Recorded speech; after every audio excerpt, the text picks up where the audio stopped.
അപ്പോൾ പാഠം എടുക്കുകയാണെന്നുണ്ടെങ്കിലും എന്തെങ്കിലും ഭക്ഷണത്തിന് കിട്ടാണ്ടോ എന്നുള്ള കാര്യത്തിലായിരിക്കും നമ്മളുടെയൊക്കെ ശ്രദ്ധ. അപ്പോൾ വൈകുന്നേരം ഉച്ചയ്ക്ക് ഉള്ള ഭക്ഷണം ഉപ്പുമാവും പാലുമാണ് കിട്ടുകയെന്ന് വെച്ചാൽ അതിന് വേണ്ടിയിട്ട് ഇങ്ങനെ കാത്തിരിപ്പൻ്റെ ഇടയിലും മാഷ് വന്ന് പാഠം എടുക്കുക.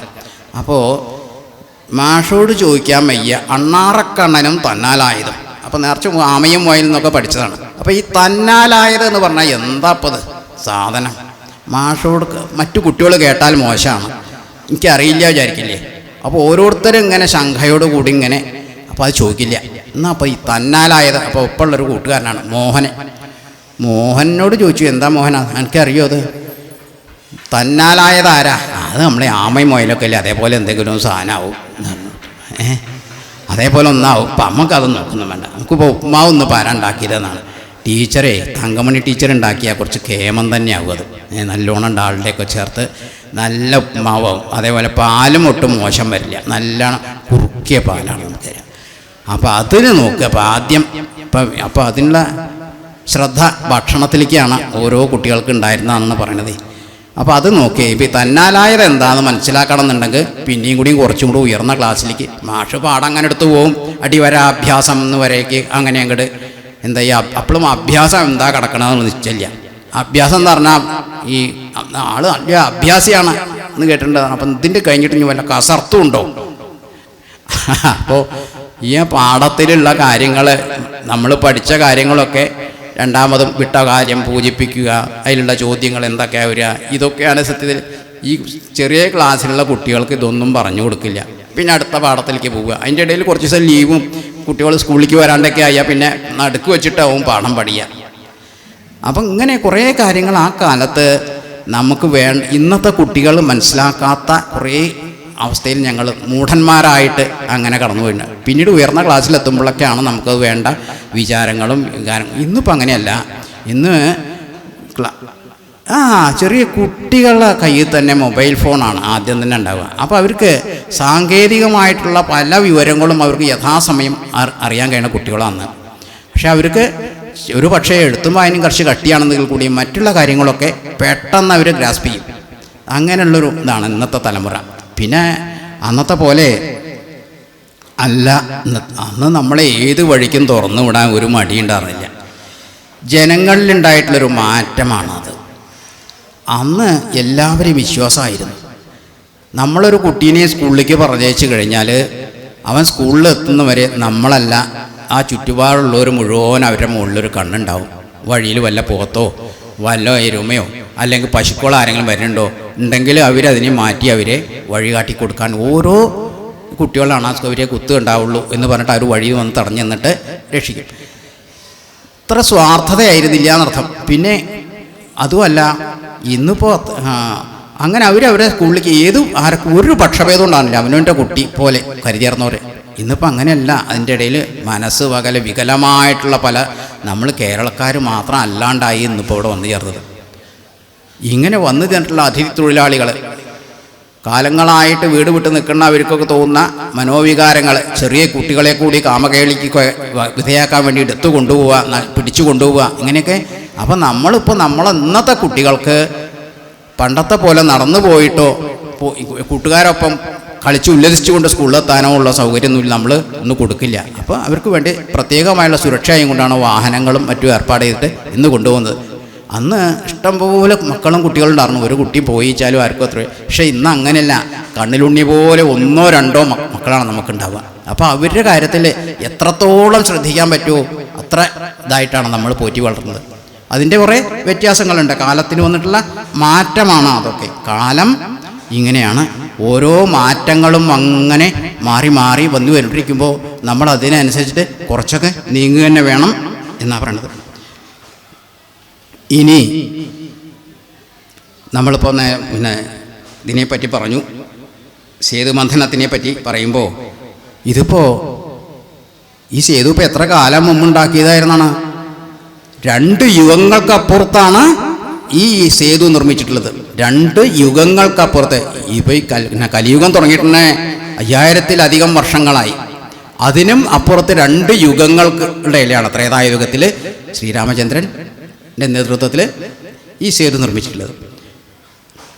അപ്പോൾ അതിൽ ഇതേപോലെ തന്നെയുള്ള പ്രകൃതിയിലുള്ള മാറ്റങ്ങൾ അനവരതം സംഭവിച്ചിട്ടുണ്ടായിട്ടുള്ള മാറ്റങ്ങൾ ഉണ്ടായിട്ടുണ്ടായില്ല. അപ്പോൾ അന്ന് അതിൻ്റെ ഇപ്പോഴത്തെ ചരിത്രവശം കൂടി ഞാൻ നിങ്ങൾക്ക് പറഞ്ഞു തന്നിട്ട് അതിലേക്ക് കിടക്കാം, അതാവും നന്നത്. നമുക്ക് രാമേശ്വരം എന്ന സ്ഥലത്ത് വെച്ച് തുടങ്ങിയതാണ് എന്ന് പറഞ്ഞു. നമ്മൾ ദൂരെ ഒരു സ്ഥലത്ത് പോയിരുന്നാൽ എവിടുന്നാണ് വരണതെന്ന് വെച്ചാൽ, ഇപ്പോൾ ഇവിടെ ഉള്ളവർക്ക് ഞങ്ങൾ കാടാമ്പുഴയെന്ന് പറഞ്ഞാൽ, ഇപ്പോൾ തിരുവനന്തപുരത്തൊക്കെ പോയാലും ഞങ്ങൾ കാടാമ്പുഴക്കാരാ എന്ന് പറഞ്ഞാൽ പെട്ടെന്ന് അവർക്ക് മനസ്സിലാവും. പക്ഷേ മറ്റുള്ള എവിടെയെങ്കിലും ഉള്ളവർക്ക് ഞങ്ങൾ മലപ്പുറത്തു നിന്നാണ് വരിക എന്നാണ് പറയുക. മലപ്പുറം ജില്ലയിലാണ് പറയുക. അതേപോലെ തന്നെ ഇവിടെ രാമേശ്വരം എന്നുള്ളത് സ്ഥലം പറഞ്ഞാലും കുറച്ചും കൂടിയൊക്കെ വിട്ടിട്ടാണ് നമ്മൾ പൊതുവിൽ പറയുന്ന ഒരു സ്ഥലമാണത്. അവിടെ നിന്നും വിട്ടിട്ട് ധനുഷ്കോടിയിലേക്ക് പോയിട്ടാണ് ശ്രീരാമചന്ദ്രൻ അവിടെ നിന്നാണ് ചിറകെട്ടാനുള്ള സ്ഥലം കാണിച്ചു കൊടുത്തത്. നമുക്ക് മധുരയ്ക്ക് എത്തണം എന്നുണ്ടെങ്കിലോ മധുരയിൽ നിന്ന് നമുക്ക് മധുരയിൽ എത്തിയിട്ട് അവിടുന്ന് വേണം രാമേശ്വരത്തേക്ക് പോകാൻ. 183 കിലോമീറ്ററാണ് അത്രയും രാമേശ്വരത്തേക്ക് മധുരയിൽ നിന്നുള്ളത്. ആയിക്കോട്ടെ അത് വേണം. ഇവിടുന്ന് പോവുകയാണെന്നുണ്ടെങ്കിൽ നമുക്ക് പിന്നെ അമൃത എക്സ്പ്രസ് ഉണ്ട്, തിരുവനന്തപുരത്ത് നിന്ന് പുറപ്പെടുന്നതാണ്. പഴനിയിൽ രാത്രിയോടെ എത്തി, രാത്രി 2 മണിയോടെയൊക്കെയാണ് അത്ര എത്തുക. അവിടുന്ന് പുലർച്ചെ രാമേശ്വരത്ത് നിന്ന് വണ്ടി ഉണ്ട് എന്നാണ് പറയുന്നുണ്ട്. അപ്പോൾ നമുക്ക് വേണമെങ്കിൽ അങ്ങനെയും പോവാം. ഈ അമൃത എക്സ്പ്രസ്സിനുള്ള സ്റ്റോപ്പുള്ളിടത്തു നിന്ന് കയറിയിട്ട് രാമേശ്വരത്തേക്ക് പോവാം. രാമേശ്വരം സ്റ്റാൻഡിൽ നിന്ന് കോവിൽ ബസ് എന്നുള്ളൊരു ബസ്സുണ്ട്. അതിൽ 5 കിലോമീറ്റർ കൂടി പോയാലാണ് അത്ര ഈ സ്ഥലത്തേക്ക് എത്തുക. ഈ ധനുഷ്കോടി. അപ്പോൾ ഒരു ദ്വീപിൻ്റെ പോലെ ഒരു സ്ഥലം പോലെയാണ് രാമേശ്വരം കിടക്കുന്നത്, പാമ്പൻ ദ്വീപിൻ്റെ നടുക്കുള്ളൊരു. അപ്പോൾ ഈ പാമ്പൻ ദ്വീപിൻ്റെ നടുക്കിൽ കൂടെയുള്ള പാമ്പൻ പാലത്തിലൂടെയാണ് അവിടേക്ക് പോകുന്നത്. ഈ പാമ്പൻ പാലം, അപ്പോൾ അതിന് സമാന്തരമായിട്ട് വേറെ പാമ്പൻ റോഡും ഉണ്ട്. അപ്പോൾ അതിൻ്റെ ഹിസ്റ്ററി എന്താണെന്ന് വെച്ചാൽ 1800 മുതൽക്ക് ബ്രിട്ടീഷുകാർക്ക് സിലോണിലേക്കുള്ളൊരു വഴി, ഏറ്റവും എളുപ്പം എത്താനുള്ളൊരു വഴി കണ്ടെത്തണം എന്നൊരു മാർഗം. അപ്പോൾ അതിനു വേണ്ടി അവരിങ്ങനെ ആലോചിച്ചിട്ട് എന്താണ്, സിലോണിൽ എന്താണ് ധാരാളം റബ്ബർ തോട്ടങ്ങളും ഒക്കെ ഉണ്ട്. അപ്പോൾ അതുമായിട്ടുള്ള വാണിജ്യത്തിന് വേണ്ടിയിട്ട് ഇവിടുന്ന് ധാരാളം പേരെ കൂലിത്തൊഴിലാളികളെ കൊണ്ടുപോകണം, അതിനൊക്കെ വേണ്ടിയിട്ടൊരു പാലം നിർമ്മിക്കണം എന്നതിനെ പറ്റി ആലോചിച്ചു. അങ്ങനെ അതിൻ്റെ ചിന്തകൾ 1800 മുതൽ തുടങ്ങിയിട്ട് 1911 അതിന് തുടക്കം കുറിക്കാൻ കഴിഞ്ഞത്. 1914 അതിൻ്റെ പണി പൂർത്തിയാക്കി. വാഹനങ്ങൾ അത്യാവശ്യം ബ്രോഡ് ഗേജാണ്, മീറ്റർ ഗേജ്, അത് കൂടെ ബ്രോഡ് ഗേജ് അല്ല മീറ്റർ ഗേജ് ആയിരുന്നു അതിൽ. എന്നിട്ട് ദൂരെ നിന്ന് തൂത്തുക്കുടിയിൽ നിന്ന് വണ്ടി ഉണ്ടായിരുന്നു. അവിടുന്ന് ഈ അരിച്ചൽ മുനി എന്നുള്ള സ്ഥലത്താണ് ഇപ്പോൾ നിൽക്കുന്നത്. ഇപ്പോൾ ധനുഷ്കോടിയിൽ നിന്ന് അവിടുന്ന് വണ്ടി കൊണ്ടുപോയിട്ട് ഈ സ്ഥലത്ത് ധനുഷ്കോടി പാലം സ്റ്റേഷനിൽ ഇറങ്ങുക. പാലം സ്റ്റേഷനിൽ ഇറങ്ങിയിട്ട് പിന്നെ അവിടുന്ന് ബോട്ടിലാണ് എത്തുക, തലൈമന്നാറിലേക്ക് ബോട്ട്. അവിടുന്ന് പിന്നെ വണ്ടിക്ക് കൊളംബോയിലേക്ക് വണ്ടി. അങ്ങനെയായിരുന്നു ഈ തൊഴിലാളികളെ കൊണ്ടുപോയിരുന്നതെന്ന് പറഞ്ഞു. അങ്ങനെ ഇരിക്കെയാണ് 1964 ഒരു വമ്പൻ ചുഴലിക്കാറ്റിൽ ഈ പാമ്പൻ പാലം തകർന്നുപോയി. അതിൽ കൂടെ സഞ്ചരിച്ചിരുന്ന 10-200 പേര് സഞ്ചരിച്ചിരുന്ന വണ്ടിയിലുള്ള യാത്രക്കാരടക്കം കാറ്റ് കൊണ്ടുപോയി. പോരാ, ഈ ധനുഷ്കോടി എന്നുള്ളത് അന്ന് നല്ലൊരു ടൂറിസ്റ്റ് കേന്ദ്രമായിരുന്നു ആ കാലത്തൊക്കെ. രണ്ട് കാര്യം കൊണ്ടും ഭഗവാന്റെ ഈശ്വരൻ ഭഗവാന്റെ ആ രാമേശ്വരം നിൽക്കുന്ന സ്ഥലം എന്നുള്ളതുകൊണ്ടും ധനുഷ്കോടി അതിലൊരു വ്യാപാര കേന്ദ്രം കൂടി നല്ലോണം ഉയർന്നു വന്നിരുന്ന. ഇതെല്ലാം അതിലുണ്ടായിരുന്ന 10,000-2000 പേര് ഒന്നിച്ചാണ് ആ ചുഴലിക്കാറ്റിൽ ആകെ തൊലഞ്ഞു പോയത്. അല്ല, ഒരു പൊടി പോലും ഇല്ലാണ്ട് ആകെ നശിച്ച് ഒരു ശവപ്പറമ്പായിട്ട് മാറി. പിന്നീട് വളരെ കാലങ്ങൾക്ക് ശേഷമാണ് അതിന് അവിടെ പിന്നെ ടൂറിസ്റ്റ് കേന്ദ്രമാക്കിക്കൊണ്ട് പുരാപ്രവസന ആ സ്ഥലം ഗവൺമെൻറ് ഏറ്റെടുത്ത് അവിടെ അതേപോലെ തന്നെ നിലനിർത്തിക്കൊണ്ട് ഈ കേടുവന്നിട്ടുള്ള പാലം 1984 നമ്മളെ മെട്രോമാൻ ശ്രീധരൻ സാറ് നേതൃത്വത്തിൽ ആ പാമ്പൻ പാലം വീണ്ടും പുനരുദ്ധരിച്ചു. അതോടൊപ്പം തന്നെ അത് കുറേ കാലം കഴിഞ്ഞ് അങ്ങനെ പോയി രാമേശ്വരം മണ്ഡപം സ്റ്റേഷനിൽ നിന്ന് പാമ്പൻ സ്റ്റേഷനിലേക്ക് 2 കിലോമീറ്റർ ദൂരം വണ്ടി അങ്ങനെ ഓടും ടൂറിസ്റ്റുകൾക്ക് വേണ്ടിയിട്ട്. അരിച്ചൽ മുനി എന്നുള്ള സ്ഥലത്താണ് അതിൻ്റെ അറ്റം കിടക്കുന്നത്. അങ്ങേ പുറത്ത് തലയും മന്നാർ എന്നുള്ള സിലോണിൻ്റെ രൂപം ഭാഗവും. പാമ്പൻ ദ്വീപിൻ്റെ നടുക്കു കൂടെയാണ് ഈ പാലം പോകുന്നതേ. ഈ പാമ്പൻ ദ്വീപിലൂടെയുള്ള വലതുഭാഗത്ത് അപ്പം എന്താണ്, ഒരു ഭാഗത്ത് ബംഗാൾ ഉൾക്കടൽ, മറുഭാഗത്ത് ഇന്ത്യൻ മഹാസമുദ്രം, അങ്ങനെയാണ് ആ ഇത് കിടക്കുന്നത്. അപ്പോൾ ഈ ദ്വീപിൽ കൂടെ അങ്ങനെ ഇതിൽ കൂടെ വണ്ടിയിൽ കൂടെ ആയാലും അല്ല റോഡിൽ കൂടെയാണ് പോകണമെന്നുണ്ടെങ്കിൽ, റോഡിലുള്ള വയസ്സിൽ കൂടെയാണ് പോകണമെന്നുണ്ടെങ്കിലും രണ്ട് ഭാഗത്തും സമുദ്രമായിട്ടുള്ള കുറേ ദൂരം അങ്ങനെ പോവുകയാണ്. വെളുത്ത അല്ല കൂടുതൽ കളറില്ലാത്ത നീലയോട് കൂടിയിട്ടുള്ള ബംഗാൾ ഉൾക്കടലിൻ്റെ മറുഭാഗത്ത് കടുത്ത നീല നിറത്തിലുള്ള ഇങ്ങനെയൊരു തെക്ക് കിഴക്ക് ഭാഗത്തേക്ക് ഉള്ളൊരു ഇതായിട്ടാണ് പോകുന്നതെന്നാണ് പറയുന്നത്. അപ്പോൾ അതിൽ കൂടെ ഏറ്റവും ഇത് രണ്ടും കൂടി സന്ധിക്കുന്ന സ്ഥലത്താണ് അരിച്ചയിൽ മുനൈ എന്നുള്ള പോയിന്റ്. ഈ പോയിന്റിൽ നിന്നാണ് തലയും മന്നാറിലേക്ക്. അപ്പോൾ നമ്മൾ ധനുഷ്കോടിയിൽ നിന്ന് ആരംഭിച്ചിട്ടുള്ള ആ പാലം, അപ്പോൾ കാലത്തിന് ശേഷം പിന്നീട് ഏതോ ഉണ്ടായൊരു സമയത്ത് വെള്ളം കുറേ താഴത്തേക്ക് ഇറങ്ങി പോകേണ്ട ഘട്ടമുണ്ടായി. എന്നിട്ടാണ് അരിച്ചൽ മുനി എത്തിയതെന്നാണ്. ആദ്യം ധനുഷ്കോടിയിൽ നിന്നാണ് ഇത് തുടക്കം കുറിച്ചത്. അപ്പോൾ എന്നിട്ട് 1988 അതിന് മുമ്പ് തന്നെ നമ്മളെ പ്രധാനമന്ത്രി ഇന്ദിരാഗാന്ധി ഒരു റോഡിന് തറക്കല്ലിടുണ്ടായി. ഈ പാമ്പൻ പാലം ഉപയോഗയോഗ്യമല്ലാത്ത ഘട്ടത്തിൽ ഇന്ദിരാഗാന്ധിയുള്ള കാലത്ത്. എന്നിട്ട് 1988 അവരുടെ പുത്രൻ രാജീവ് ഗാന്ധിയാണ് ആ റോഡ് ഉദ്ഘാടനം ചെയ്തതാണ് പറയുന്നത്. സമാന്തരമായിട്ടുള്ള ഒരു റോഡാണ് ഇതേ സ്റ്റേഷൻ്റെ അതുവരേക്ക് തന്നെ. അപ്പോൾ അങ്ങനെയൊക്കെയുള്ള ആ മാറ്റങ്ങൾ കുറേ വന്നതിന് ശേഷം ഈ രണ്ട് ബംഗാൾ ഉൾക്കടലിനും അങ്ങേപ്പുറത്ത് ഇന്ത്യൻ മഹാസമുദ്രത്തിൻ്റെയും ഇടയിലുള്ള ഒരു മുന, അതാണ് തലയും. അവിടെ നിന്നാണ് നമ്മൾ കൊളംബോയിലേക്ക് എത്തിച്ചേരാനുള്ള വഴിക്ക് പോയിരുന്നത്. അപ്പം നമ്മളിവിടെ ചിറകെട്ടാൻ തുടങ്ങുന്നത് ഭഗവാൻ പറഞ്ഞു കൊടുത്തു, അല്ല ശ്രീരാമചന്ദ്രൻ പറഞ്ഞു കൊടുത്തു, ഇതാ ധനുഷ്കോടിയിൽ നിന്ന് ഈ ഭാഗത്ത് വില്ലുകൊണ്ട് അടയാളപ്പെടുത്തിയൊരു ഭാഗത്ത് നിന്ന് അടയാളപ്പെടുത്തി കൊടുത്തു, ഇവിടെ നിന്ന് തട്ടാൻ തുടങ്ങിക്കോളൂ എന്ന് പറഞ്ഞിട്ട്. അങ്ങനെ അപ്പോൾ ഇതിങ്ങനെ അവർ കൂടി ആലോചിച്ചു. കുറച്ചുകൂടി കാര്യങ്ങളുണ്ട് അവിടെ. രാമേശ്വരത്തെ പറ്റിയിട്ട് പറയുകയാണെന്നുണ്ടെങ്കിൽ പിന്നെയും കൂടിയും രാമനാഥസ്വാമി ക്ഷേത്രം എന്നുള്ളതാണ് നമ്മൾ ആദ്യം. ശൈവകൃഷ്ണ ക്ഷേത്രമാണ്. രണ്ടാമതൊരു ഇതും കൂടിയുണ്ട്, വിശ്വനാഥ ലിംഗക്ഷേത്രം. അത് ഹനുമാൻ കൊണ്ടുവന്ന് ചേർത്താണത്. ഹനുമാനാണ് അവിടുത്തെ വിഗ്രഹം കൈലാസിൽ നിന്ന് കൊണ്ടുവന്നിട്ട്. അത് ഏത് സമയത്താണ് സീതാദേവിയെയൊക്കെ തിരിച്ച് കൊണ്ടുവന്ന് സീതാദേവിയെ നേടിക്കൊണ്ട് തിരിച്ചു വന്ന് വീണ്ടും രാമേശ്വരത്ത് എത്തിയപ്പോൾ വിഭീഷണനും മറ്റും സഹായികളും പറഞ്ഞു, അങ്ങക്ക് ഒരു പക്ഷേ ബ്രഹ്മഹത്യാപാപം ഉണ്ടാവാനുള്ള ഇതുണ്ട്. കാരണം അതൊക്കെ തീരാൻ വേണ്ടിയിട്ട് ഇവിടെ ശിവപൂജ ചെയ്യണം. അപ്പോൾ അതിനെന്താ ചെയ്യുക? അപ്പോൾ വേഗം ഹനുമാനെ വിട്ടു, കൈലാസത്തു നിന്ന് ശിവലിംഗം കൊണ്ടുവരാൻ പറഞ്ഞു.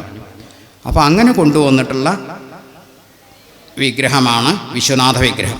അത് ആവുന്ന ക്ഷേത്രം. അതിൻ്റെ അടുത്ത് തന്നെ പർവ്വതപുത്രി എന്ന് പറഞ്ഞിട്ട് ഒരു ക്ഷേത്രം കൂടി ഉണ്ടെന്ന് പറഞ്ഞു. ഇതിനു പുറമെ അപ്പോൾ ആദ്യം ശ്രീരാമചന്ദ്രൻ ഇത് പറഞ്ഞിട്ട് ഒരു മുഹൂർത്ത സമയമൊക്കെ നിശ്ചയിച്ചു നോക്കി. അപ്പോൾ ഈ സമയത്തിൻ്റെ ഉള്ളിൽ ഹനുമാൻ എത്താൻ കഴിഞ്ഞില്ല. മുഹൂർത്തം കഴിഞ്ഞതിന് മുമ്പ് ഇനി എന്താ ചെയ്യുക എന്ന് നോക്കിയപ്പോഴാണ് അപ്പോൾ സീതാദേവി മണൽ കൊണ്ട് ഒരു വിഗ്രഹം ഉണ്ടാക്കിയിട്ട് കൊടുത്തു, അവിടെ നിന്ന് പൂജ ചെയ്തോളൂ എന്ന് പറഞ്ഞു അതിൻ്റെ. അപ്പോൾ ഈ ക്ഷേത്രം അപ്പോൾ പിന്നീട് ഭഗവാൻ ശ്രീരാമചന്ദ്രൻ അവിടെ ശ്രീ പരമേശ്വരനെ ധ്യാനിച്ചുകൊണ്ട് പൂജകളും കാര്യങ്ങളും നടത്തിയിട്ട് പറഞ്ഞു, ഇനി ഇവിടെ വരുന്ന ഓരോ ഭക്തനും ഈ രാമസേതു കണ്ടുകൊണ്ട് ഇവിടെ നമ്മൾ ഈ വിശ്വനാഥ വിഗ്രഹത്തിനെ ആദ്യം തൊഴണം. ഹനുമാൻ കൊണ്ടുവന്നിട്ടുള്ള ഈ വിശ്വനാഥ വിഗ്രഹത്തിനെ ആദ്യം ക്ഷേത്രത്തിനെ ആദ്യം തൊഴുത് പിന്നീട് സീതാദേവി പ്രതിഷ്ഠാ ക്ഷേത്രത്തിന് തൊഴുതാൽ മതി എന്ന് പറഞ്ഞിട്ടാണ് ഹനുമാനെ ഹനുമാൻ വലിയ വിഷമായി. താൻ കൊണ്ടുവന്ന വിഗ്രഹത്തിന് ഒരു വിലയുണ്ടായില്ലോ, ഇത്രയും കഷ്ടപ്പെട്ട് കൊണ്ടുവന്നിട്ട് എന്നുള്ളത് ചോദിച്ചപ്പോഴാണ് ഇങ്ങനെ പറയേണ്ടത്. അപ്പോൾ പറഞ്ഞു, ശരി, നീ കൊണ്ടുവന്നിട്ടുള്ള വിശ്വനാഥ വിഗ്രഹം തന്നെ ഭക്തന്മാർ ആദ്യം തൊഴുതാൽ മതി, രണ്ടാമത് മതി സീതാദേവി പ്രതിഷ്ഠിച്ചിട്ടുള്ള ക്ഷേത്രം. അപ്പോൾ ആദ്യം ചെന്ന് കഴിഞ്ഞാൽ നമ്മൾ വേണ്ടത് ഈ ആദ്യം തന്നെ അഗ്നിതീർത്ഥം എന്ന് പറയുന്ന ബംഗാൾ കടലിലുള്ള തീരത്തെ കുളിയൊക്കെ കഴിഞ്ഞ് അവിടെ തന്നെയുള്ള 22 അഗ്നിതീർത്ഥങ്ങളിലും മറ്റേ അഗ്നിതീർത്ഥത്തിൽ കുളിച്ച് ബലിതർപ്പണം ചെയ്യണം. അതിനുശേഷം മറ്റുള്ള 22 അഗ്നിതീർത്ഥങ്ങളിലും സ്നാനം ചെയ്യാറുണ്ട്. അവിടെ അതിന് വേണ്ട ടോക്കൺ എടുത്തിട്ട് വേണ്ടവർ ചെയ്തു തരും. തലയിൽ തീർത്ഥം തളിച്ച് തരികയാണ് ചെയ്യുക. അപ്പോൾ അത് കഴിഞ്ഞിട്ട് ചെന്നിട്ട് പിന്നെ വേണം കുളിച്ച് ആ വസ്ത്രമൊക്കെ മാറി വേണം രാമനാഥ ക്ഷേത്രത്തിൽ പോയി തൊഴാനും. ഇങ്ങനെയൊക്കെയാണ് അതിൻ്റെ ചിട്ട എന്നാണ് പറയുന്നത്. അപ്പോൾ എന്തായാലും അതവിടെ നിൽക്കട്ടെ. നമുക്ക് നമ്മളെ വിഷയത്തിലേക്ക് നടക്കുകയാണ്. അപ്പോൾ ചിറകെട്ടാൻ തുടങ്ങണം. അപ്പോൾ ഇതിനെന്താ മാർഗം? അപ്പോൾ എത്രയും ബുദ്ധിമുട്ടിക്കൊണ്ട് വളരെ കഷ്ടപ്പെട്ടുകൊണ്ടാണ് അതുവരെ വളരെ മേടുകളും മലകളും ഭൂമിയിലുള്ള നിലത്തിലുള്ള എല്ലാതുകൂടിയും പ്രതിഷേധിക്കാൻ ഒരു വിഷമവും ഇല്ലാണ്ട് വളരെ ഉത്സാഹത്തോടു കൂടി നടന്നിട്ട് ഉല്ലസിച്ചു കൊണ്ട് വന്നിട്ടുള്ള ആ വാനരപ്പട ഈ സമുദ്രതീരത്ത് എത്തിയപ്പോഴാണ് ഇതുവരെ അവർ സമുദ്രം കാണാത്തവർ പലരും ഉണ്ടായില്ലേ. അപ്പോൾ അവർ ആർത്തുല്ലസിക്കുന്ന ആ സമുദ്രം കണ്ടപ്പോൾ അവർക്ക് ആകെ അതിലെന്താണ് കുങ്കാരങ്ങളായിട്ടുള്ള ആ സമുദ്രത്തിൻ്റെ ആ തിരങ്ങനെ അടിച്ചു വരുമ്പോൾ പേടിയായി. അതിൻ്റെ അർത്ഥം തന്നെ ചിലപ്പോൾ ചില സ്രാവുകൾ പൊന്തി വരുന്നുണ്ട്, തിമിംഗലങ്ങൾ പൊന്തി വരുന്നുണ്ട്. ആ അതിൻ്റെ സമുദ്ര തീരത്ത് ഉള്ള ചതുപ്പിലെ ധാരാളം മുതലകൾ വായും പിളർന്നുകൊണ്ട് തന്നെ അടുക്കാൻ വരുന്നുണ്ട്. ഇതൊക്കെ കണ്ടപ്പോൾ ഭയങ്കര പേടിയായി. അപ്പം എങ്ങനെയാ അതിന് ഇതിനപ്പുറം കിടക്കുന്നതോ മഹാസമുദ്രവും നോക്കത്താത്ത ദൂരത്തോളം കിടക്കുന്ന സമുദ്രം. അപ്പം ഈ സമുദ്രമാണല്ലോ ഇനി തരണം ചെയ്യേണ്ടത്, എന്താ മാർഗം എന്ന് അവരിങ്ങനെ പിടിച്ച് ആലോചിച്ചിരിക്കുമ്പോൾ ശ്രീരാമേന്ദ്രനെ പറഞ്ഞു, നമുക്ക് ഈ സമുദ്രം തരണം ചെയ്യാൻ ഇനി എന്താണ് മാർഗം? നിങ്ങൾ എല്ലാവരും കൂടി ആലോചിച്ച് പറയൂ. വിഭീഷണനും സുഗ്രീവനും ഹനുമാനും തുടങ്ങിയിട്ടുള്ള നിങ്ങളുടെ എല്ലാ നേതൃത്വങ്ങളും കൂടി ഒന്നിച്ച് ചേർന്ന് ആലോചിച്ചിട്ട് ഒരു മാർഗം നിങ്ങൾ പറഞ്ഞു തരൂ, നമുക്കതിന് വേണ്ടത് ചെയ്യാം. അപ്പോൾ കൂടി ആലോചിച്ചു. ഈ സമുദ്രത്തിൻ്റെ ദേവനായിട്ടുള്ള വരുണനെ നമുക്ക് പ്രസാദിപ്പിച്ചാൽ ഒരു പക്ഷേ വഴി തരുമായിരിക്കാം, അതിനുള്ള മാർഗം നമുക്ക് ആലോചിക്കാം. അപ്പോൾ അങ്ങനെ ആയിക്കോട്ടെ എന്ന് പറഞ്ഞ് ശ്രീരാമദേവൻ കിഴക്ക് നോക്കി തൊഴുത് വരുണനെ പ്രസാദിക്കാൻ വേണ്ടി പ്രാർത്ഥിച്ചു. ദർഭ വിരിച്ച് ഇരുന്നു. 3 അഹോരാത്രം വരുണനെ പ്രസാദിക്കാൻ വേണ്ടി തപസ് ചെയ്തു. എന്തേ ദർഭ വിരിച്ചത് ഇരിക്കാൻ എന്ന് ചോദിച്ചാലേ, ഈ എന്താണെങ്കിലും നമ്മൾ നിലത്തിരിക്കുമ്പോൾ വെറുനിലത്തിരിക്കരുത് എന്നാണ് പറയുക പൂജാനുഷ്ഠാനങ്ങളൊക്കെ ചെയ്യുമ്പോഴേ. അപ്പോൾ ഒന്നുകിൽ നല്ല ആവണപ്പലക വേണം, അല്ലെങ്കിൽ ഒരു പകരം 2 ദർഭപ്പുല്ല് വിരിച്ചാലും മതി എന്നാണ് പറയുക. അപ്പോൾ അതാണ് ദർഭ വിരിച്ചിരുന്നു എന്ന് പറഞ്ഞതിൻ്റെ അർത്ഥം. അപ്പോൾ ആ ദർഭ വിരിച്ചിരുന്നിട്ട് 3 അഹോരാത്രം 3 രാത്രിയും പകലും ഒരേപോലെ ഇരുന്നിട്ട് വരുണനെ പ്രസാദിക്കാൻ വേണ്ടി പ്രാർത്ഥിച്ചു. അപ്പോൾ എന്തിനാണ് ഭഗവാൻ ഇങ്ങനെയൊക്കെ ചെയ്യണത്? സത്യത്തിൽ നമുക്കാണ് ഭഗവാനാണെന്നറിയാം. മറ്റുള്ളവർക്ക് മനുഷ്യരൂപം കൊണ്ട രാമനാണ്. ഇവിടെ നമുക്കിത് ശ്രീരാമൻ ദേവനാണ്, ഈശ്വരനാണ് എന്നൊക്കെ പറഞ്ഞു തന്നിട്ടുള്ളത് നമുക്ക് എഴുത്തച്ഛനാണ്. പക്ഷേ വാൽമീകി മഹർഷി അങ്ങനെയല്ല പറഞ്ഞത്. സാക്ഷാൽ ശ്രീരാമചന്ദ്രനാണ് എന്നാൽ കൂടി ഭഗവാനാണ് എന്നുണ്ടെങ്കിൽ കൂടി ഒരു മനുഷ്യനായിട്ടുള്ള രാജാവായിട്ടാണ്. വാൽമീകി മഹർഷി ഈ രാമായണം എഴുതിയത് സത്യത്തിൽ എന്തിനു വേണ്ടിയിട്ടാണ്? ഇനി തുറന്നു വരുന്ന രാജാക്കന്മാർക്ക് ആദർശശുദ്ധി കൂടിയിട്ടുള്ള ഭരിച്ചിട്ടുള്ള ഈ രാമൻ്റെ അതേപോലുള്ള തത്വങ്ങളെ പിന്തുടർന്നുകൊണ്ട് വളരെ ആദർശപരമായിട്ടുള്ള ഭരണം കാഴ്ചവെച്ചോട്ടെ എന്നുള്ള നിലയ്ക്കാണ് വാൽമീകി മഹർഷി കുറിച്ച്. പക്ഷേ പിൽക്കാലത്ത് എഴുത്തച്ഛൻ്റെ അടുത്തേക്ക് എത്തിയപ്പോഴേക്ക് എന്ത് വിചാരിച്ചു? അതിനും ഒരു കാര്യം പറയാനുണ്ട്. രാമായണങ്ങൾ അനവധി ഉണ്ടായി. ഒരു തെലുങ്ക് ബ്രാഹ്മണൻ ഇതേപോലെ വിവർത്തനം രാമായണത്തിലെ ഈ വാൽമീകി രാമായണത്തെ അവലംബിച്ചുകൊണ്ടൊരു ആദ്യമൊരു സംസ്കൃതത്തിലുള്ള ഒരു രാമായണം എഴുതിണ്ടാക്കി. ഈ രാമായണത്തിന് വലിയ പ്രസിദ്ധിയൊന്നും കിട്ടിയില്ല എന്ന് കണ്ട സമയത്ത് അദ്ദേഹം ഇങ്ങനെ തേടി അലഞ്ഞ് നടന്നു. ഒടുക്കം ഈ തിരുനാവായുള്ള ഇതാണെന്ന് പറയുന്നത്. അവിടെ എത്തി രാത്രി ആ ആലഞ്ചോട്ടിൽ കടന്നുറങ്ങി എന്നാണ് പറയുന്നത്. ഇതൊക്കെ ഓരോരോ കഥകൾ പറഞ്ഞ് കേട്ടുള്ളതാണ്. അപ്പോൾ ഇനി എന്താ ചെയ്യുക? തൻ്റെ ഈ കൃതിക്ക് പ്രചാരം തോന്നും കിട്ടാൻ യാതൊരു മാർഗവും ചെല്ലോ. ഞാൻ എത്ര കഷ്ടപ്പെട്ടിട്ടാണ് ഈ കൃതി എഴുതിയത്, സംസ്കൃതത്തിലാണ് എഴുതിയത്. അപ്പോൾ എന്താണ്? അപ്പോൾ കുറച്ച് കഴിഞ്ഞപ്പോൾ കുറച്ച് വയസ്സായിട്ടുള്ളൊരു യോഗിയും കുറച്ച് ശ്വാനന്മാരും ഒക്കെ ആയിട്ട് ഒരാൾ വരുന്നുണ്ട്. അപ്പോൾ അവരോട് ചോദിച്ചു, എന്താ നീ ഇവിടെ നിൽക്കണത് ചോദിച്ചു അയാളോട്. ഞാനിങ്ങനെ തിരുമനസ്സേ ഒരു കൃതി എഴുതി, അതിന് ഒരു നിവൃത്തി ഉണ്ടായില്ല, ആർക്കും അതിനോട് താല്പര്യമില്ല, അതിനെ എങ്ങനെയെങ്കിലും ഒരു പ്രചാരം ഉണ്ടാവണം, അതിനെന്താ മാർഗം എന്നുള്ള നിലയ്ക്കാണ് ഞാൻ അന്വേഷിച്ച് ഇതാ ഇവിടെ ഈ ക്ഷേത്ര പരിസരത്തെത്തിയത് എന്ന് പറഞ്ഞു. അപ്പോൾ ഈ കഥ കേട്ട അദ്ദേഹം അങ്ങോട്ട് തൊഴുതുപോയി. അപ്പോൾ അത് കേട്ടുകൊണ്ടൊരു ഗന്ധർവൻ അതിൻ്റെ മുകളിലുണ്ടായിരുന്നു എന്നാണ് പറഞ്ഞത്. ഗന്ധർവൻ പറഞ്ഞു, നീയേ ഒരു കാര്യമുണ്ട്, ആ മുനിയോട് തന്നെ പ്രാർത്ഥിച്ചോളൂ, അത് സത്യത്തിൽ വേറെ ആരുമല്ല, വ്യാസനാണ്, വ്യാസഗുരുവാണ്, അദ്ദേഹത്തിനോട് പ്രാർത്ഥിച്ചോളൂ, അതിനൊക്കെ നിവൃത്തിയുണ്ടാവും എന്ന് പറഞ്ഞു. അങ്ങനെ ഇദ്ദേഹം തൊഴുത് ഇറങ്ങി കഴിഞ്ഞ് വന്നപ്പോൾ തിരുമനസ്സേ അവിടത്തേക്ക് അറിയാലോ, എൻ്റെ രചനയിൽ എന്തെങ്കിലും പിഴവുണ്ടായിട്ടാണെന്നുണ്ടെങ്കിൽ ഒന്ന് നോക്കിയിട്ട് ഇതിന് പരിഹാരം ഉണ്ടാക്കണം എന്ന് പറഞ്ഞു. ആരാണ് നിന്നോട് എന്നെപ്പറ്റി പറഞ്ഞു തന്നത് ചോദിക്കും, അല്ലെങ്കിൽ നിന്നെ ഞാൻ ഇപ്പോൾ ശപിച്ചു കളയും, ആരും കാണാതിരിക്കാൻ വേണ്ടിയിട്ടാണ് വേഷം മാറി വന്നുള്ളത്. അപ്പോൾ പറയുകയാണ്, ഇതാ അതിൻ്റെ മുകളിലിരിക്കുന്ന ഒരു ഗന്ധർവനാണ് എനിക്ക് ഈ കാര്യം പറഞ്ഞു തന്നത്, എന്നോട് ക്ഷമിക്കണം, എൻ്റെ കൃതിക്ക് പ്രചാരം ഉണ്ടാവണം. അപ്പോൾ ആ ഗന്ധർവനെ തന്നെ പിന്നീട് ശപിക്കുകയാണ്, നീ അടുത്ത ജന്മത്തിൽ ഇതാ ഇദ്ദേഹത്തിൻ്റെ അദ്ദേഹം ജനിച്ചിട്ട് ഈ കൃതിക്ക് പ്രചാരം ഉണ്ടാക്കാൻ വേണ്ടിയിട്ടുള്ള ഒരു എഴുതണം എന്ന് പറഞ്ഞു. അങ്ങനെയാണ് കിളിപ്പാട്ട് രാമായണത്തിൻ്റെ പ്രസാദത്തിന് എഴുത്തച്ഛൻ ജനിച്ചതും. എഴുത്തച്ഛൻ്റെ പൂർവ്വജന്മമാണ് ഈ ഗന്ധർവൻ എന്നാണ് പറയുന്നത്. അപ്പോൾ ആ ഗന്ധർവൻ്റെ ശക്തി പിന്നെ അതുകൊണ്ട് ആ രാമായണത്തിന് ഈ കിളിപ്പാട്ടിലൂടെ ആ കാലത്തെ ജനങ്ങൾക്ക്, അതായത് വന്നിട്ടുള്ള മാറ്റം, സാമൂഹ്യമായിട്ട് അങ്ങേയറ്റം അധപ്പതിച്ചിട്ടുള്ളൊരു കാലമായിരുന്നു 5-ാം നൂറ്റാണ്ട് 6-ാം നൂറ്റാണ്ടൊക്കെ. അത്രയധികം ബ്രാഹ്മണ മേധാവിത്വവും മറ്റു കാര്യങ്ങളെക്കൊണ്ടും വളരെ ദുഷിച്ച ഒരു കാലഘട്ടം. മറ്റുള്ളവരൊക്കെ ശനി അടിമകളായിരുന്നു. ദുരീകി ഇവർക്ക് എന്തും ചെയ്യാം, സവർണർക്ക് എന്തും ചെയ്യാം, മറ്റുള്ളവർക്ക് യാതൊരു അവകാശം ഉണ്ടാവില്ല, ക്ഷേത്രപ്രവേശനത്തിനും കൂടി അവകാശം ഉണ്ടാവില്ല, വേദങ്ങൾ ജപിക്കാൻ പാടില്ല, നാമങ്ങൾ കാര്യമായിട്ടുള്ള ജപിക്കാൻ പാടില്ല, ഇങ്ങനെയൊക്കെ. അപ്പോൾ ഇതിനൊക്കെ ഒരു മാറ്റം ഉണ്ടാവണം എന്നും കൂടി അദ്ദേഹം കരുതിയിട്ട് എഴുതിയിട്ടുള്ളതാണ് ഈ കിളിപ്പാട്ട് രാമായണം. അപ്പോൾ അങ്ങനെയൊക്കെയുള്ള ആ രാമായണത്തിൽ ഇവിടെ ഞാൻ നേരത്തെ പറഞ്ഞ പോലെ ചിറകാട്ടാനുള്ള കാര്യങ്ങളാണ് പറഞ്ഞുകൊണ്ടിരിക്കുന്നത്, അതിൻ്റെ കൂട്ടത്തിൽ പറഞ്ഞു പോയെന്നുള്ളൂ. അപ്പോൾ ഇത് കണ്ടപ്പോൾ ഭയങ്കരമായിട്ടുള്ള പേടി തോന്നി വരുമ്പോഴാണ് പറഞ്ഞത്, എന്നാൽ ചിറകെട്ടാനുള്ള കാര്യങ്ങൾ ചെയ്യാം. അപ്പോഴാണ് നമ്മൾ വരുണനെ പ്രസാദിപ്പിക്കാൻ വേണ്ടിയിട്ട് ഭഗവാൻ എന്നാണ് ശ്രീരാമചന്ദ്രൻ തപസ് ചെയ്ത് അല്ലെങ്കിൽ പ്രാർത്ഥനയോടുകൂടി ഇരുന്നത്.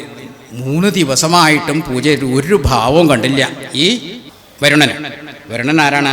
അഷ്ടദിക്പാലന്മാരിൽ ഒരാളാണ് വരുണൻ യാതൊരു കൂസവും ഉണ്ടായില്ല, ഞാൻ തന്നെയല്ലേ കേമ എന്നുള്ള നിലയ്ക്ക് അങ്ങനെ ഏതോ ഒരു മനുഷ്യപ്പുഴു വന്നിട്ട് അവിടെ നിന്ന് ബാധിച്ച അയാൾ രാജാവോ എന്തോ ആയിക്കോട്ടെ വരട്ടെ എന്ന് കാത്തിരുന്നു. പിന്നെ കണ്ടപ്പോൾ 3 ദിവസമായും കണ്ടപ്പോഴാണ് ആ ഭഗവാന് അല്ലെങ്കിൽ ശ്രീരാമചന്ദ്രനിലെ അവതാര പുരുഷനാണല്ലോ, അതുവരെ ഉണ്ടാവാത്തൊരു രോഷം ഇങ്ങോട്ട് വന്നു. ലക്ഷ്മണ, ഇനി എനിക്ക് ക്ഷമിക്കാൻ വയ്യ, എൻ്റെ വില്ലും അമ്പുവില്ലും കൊണ്ട് കൊണ്ടുവരൂ. ഈ സാഗരത്തിനെ എൻ്റെ പൂർവികരുണ്ടാക്കിയിട്ടുള്ളതാണ് ഈ സാഗരം, ഇതിനെ ഞാൻ ഇനി ഭസ്മമാക്കിയിട്ട് എൻ്റെ ഈ വാനരപ്പട അതിലൂടെ നടന്ന് വെള്ളമൊക്കെ പറ്റിയിട്ടുള്ള ഈ സാഗരത്തിലൂടെ മറുകര കടക്കുക തന്നെ ചെയ്യണം, കൊണ്ടുപോരൂ എൻ്റെ വില്ലും അമ്പും എന്ന് പറഞ്ഞിട്ട് അവിടുന്നാണ്ട് എണീറ്റു. എന്നിട്ട് ലക്ഷ്മണൻ കൊണ്ടുകൊടുത്തിട്ടുള്ള ആ വില്ല അങ്ങോട്ട് കുലച്ച് ആ ഞാണൊന്ന് വലിച്ചൊരു ആരവുണ്ടാക്കി. അതിൽ കേട്ടോടുകൂടി ആകെ ഭൂമിയാകെ കുലുങ്ങി, പർവ്വതങ്ങൾ കുലുങ്ങി, സമുദ്രം ആകെ ഇളകി മറിഞ്ഞു, തിരമാല ആഞ്ഞടിച്ചു.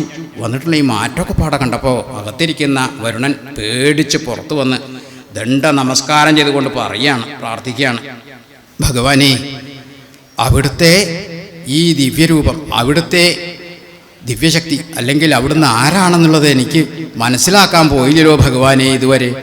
അതുകൊണ്ട് പറ്റിയിട്ടുള്ള ഒരു താമസഭാവമാണ്.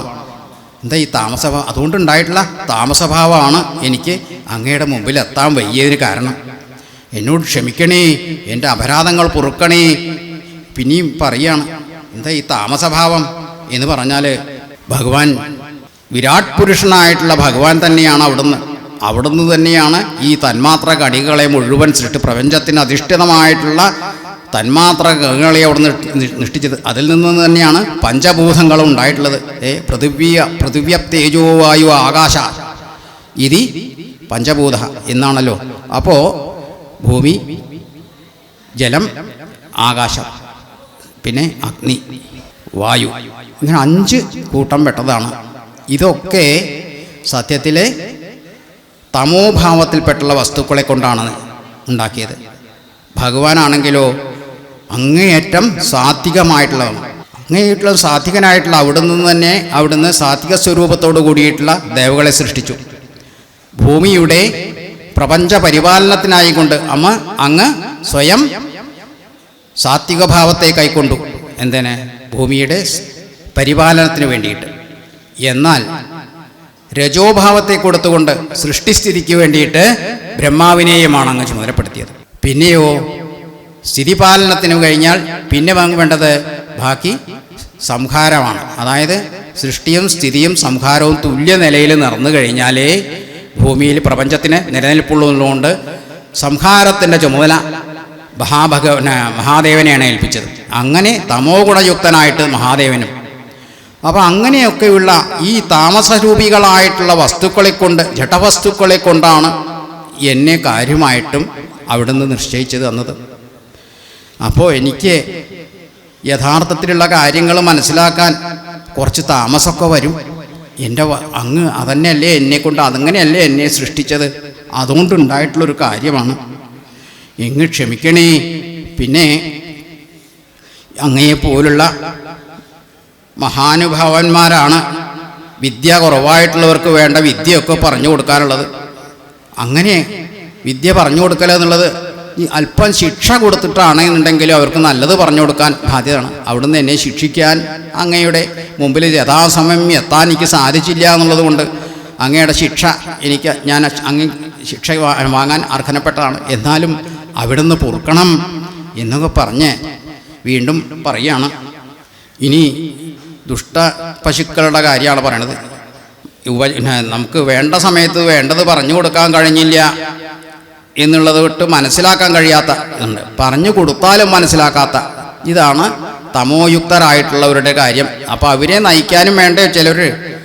നോക്കൂ, എൻ്റെ മുഴുവൻ കുറ്റം കൊണ്ടല്ല, അവിടുന്ന് ഏതൊരു വസ്തുക്കളെ കൊണ്ടാണോ എന്നെ നിർമ്മിച്ചത് അതിൻ്റെ ഒരു ദോഷം കൂടി കൊണ്ടാണ് എനിക്ക് ഇങ്ങനെയൊരു ബുദ്ധി വേണ്ട സമയത്ത് ഉദിക്കാതെ വന്നത്. മഹാഭഗവാനായിട്ടുള്ള ഭഗവാനെ അവിടുന്ന് പൊറുക്കണേ എന്നൊക്കെ പറഞ്ഞ് നമസ്കരിച്ചുകൊണ്ട് നോക്കൂ, ഈ ദുഷ്ടപശുക്കൾക്ക് ഏതുപോലെയാണോ ലഘൂഢം, അതേപോലെ തന്നെയാണ് സജ്ജനങ്ങൾ അല്ലെങ്കിൽ വിബുധന്മാരെ മറ്റ് അറിവില്ലാത്തവർക്ക് ശിക്ഷ കൊടുക്കുന്നതും. ഈ ദുഷ്ടപശുക്കൾക്ക് ലഘൂഢം എന്ന് പറഞ്ഞു കഴിഞ്ഞാലേ, ഞാൻ ഈ കാടാമ്പുഴ വന്ന കാലത്ത് 45 വർഷമൊക്കെ മുമ്പെയാണ്. അന്ന് ഈ കെട്ടിടങ്ങളൊന്നുമില്ല. ഇപ്പം ഇന്ന് കാണുന്ന ബസ് സ്റ്റാൻഡൊക്കെ വെറും ഇങ്ങനെ എന്താണ് അനാഥമായിട്ട് അല്ലെങ്കിൽ മേഞ്ഞ് നടക്കുന്ന പശുക്കളുടെയൊക്കെ ഉള്ളൊരു വിഹാരം കായും കൊണ്ട് കിടക്കുകയാണ്. അപ്പോൾ ഈ സമയത്ത് ചില പശുക്കളുടെ കഴുത്തിലൊരു മുട്ടിയും ഇതുപോലെ കെട്ടിയിട്ടുണ്ടാവും. 1-2 കാണുന്നുണ്ടായി ഞാൻ. അപ്പോൾ ഇനി ഇവിടെ അമ്പലത്തിൻ്റെ ഉള്ളിലാണെന്ന് വെച്ചാൽ ഞാൻ കൂടുതൽ പുറത്തേക്കൊന്നും പോകാറില്ല. അപ്പോൾ നമുക്ക് വേലുനായർ എന്നാണ് ഇവിടുത്തെ നമ്മളുടെ ഒരു പ്രധാനപ്പെട്ട ഒരു ട്രസ്റ്റിയുടെയും ഒക്കെ വേണ്ടപ്പെട്ട ആളിനാണ് ഇവിടുത്തെ ജോലിക്കാരനുമായിരുന്നു. അദ്ദേഹത്താണ് വേലുനാരാണ് അവിടെ കാര്യമായിട്ടുണ്ടാവുക. കുറഞ്ഞ അന്ന് ജീവനക്കാരേ ഉള്ളൂ ഇവിടെ. അപ്പോൾ എന്താ വേലുവരെ ഈ പശുക്കളുടെ കഴുത്തിലൊക്കെ ഇങ്ങനെ ഒരു ഇതിവിടെ ഞാനിത് കണ്ടിട്ടില്ലല്ലോ. അത് കുട്ടിയേ, അതെന്താ ചെണ്ടോ, വേലിയൊക്കെ ചാടണം അല്ലെങ്കിൽ മതിലൊക്കെ ചാടി കിടക്കണ പശുക്കളുണ്ട് ആ കൂട്ടത്തിൽ. അപ്പോൾ അവർ ഇങ്ങനെ മതിലെന്തും വേലിന്തൊക്കെ ചാടാതിരിക്കുമ്പോൾ വേണ്ടി അപ്പോൾ എന്താ ഈ മുട്ട് കാലിൽ കൈ കിടക്കുമ്പോൾ അല്ല കഴുത്തിൽ കിടക്കുമ്പോൾ അത് ഊരി പോവാത്ത മട്ടിലാട്ടോ കെട്ടുക.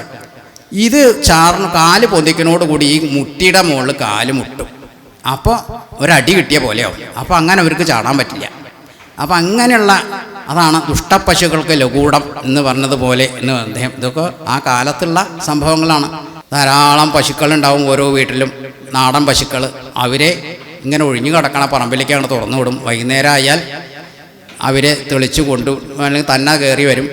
അപ്പോൾ അതിലേതെങ്കിലും പശുക്കൾ വരാതിരിക്കുകയോ അല്ലെങ്കിൽ ആരാൻ്റെ ഇത് വെള്ളം നശിപ്പിക്കുകയോ ഒക്കെ ചെയ്ത് കഴിഞ്ഞാൽ പിന്നെ അന്ന് ആലയിൽ കൊണ്ടേ കെട്ടുക എന്നാണ് പറയുക. അവർ പിടിച്ചിട്ട് ഉടമസ്ഥൻ വന്നില്ലെങ്കിൽ. അപ്പോൾ അവിടെ ചെന്നാൽ പിഴ അടയ്ക്കണം. അപ്പോൾ ഈ പിഴ അടച്ചാലേ പശുവിനെ വിട്ട് കിട്ടുള്ളൂ.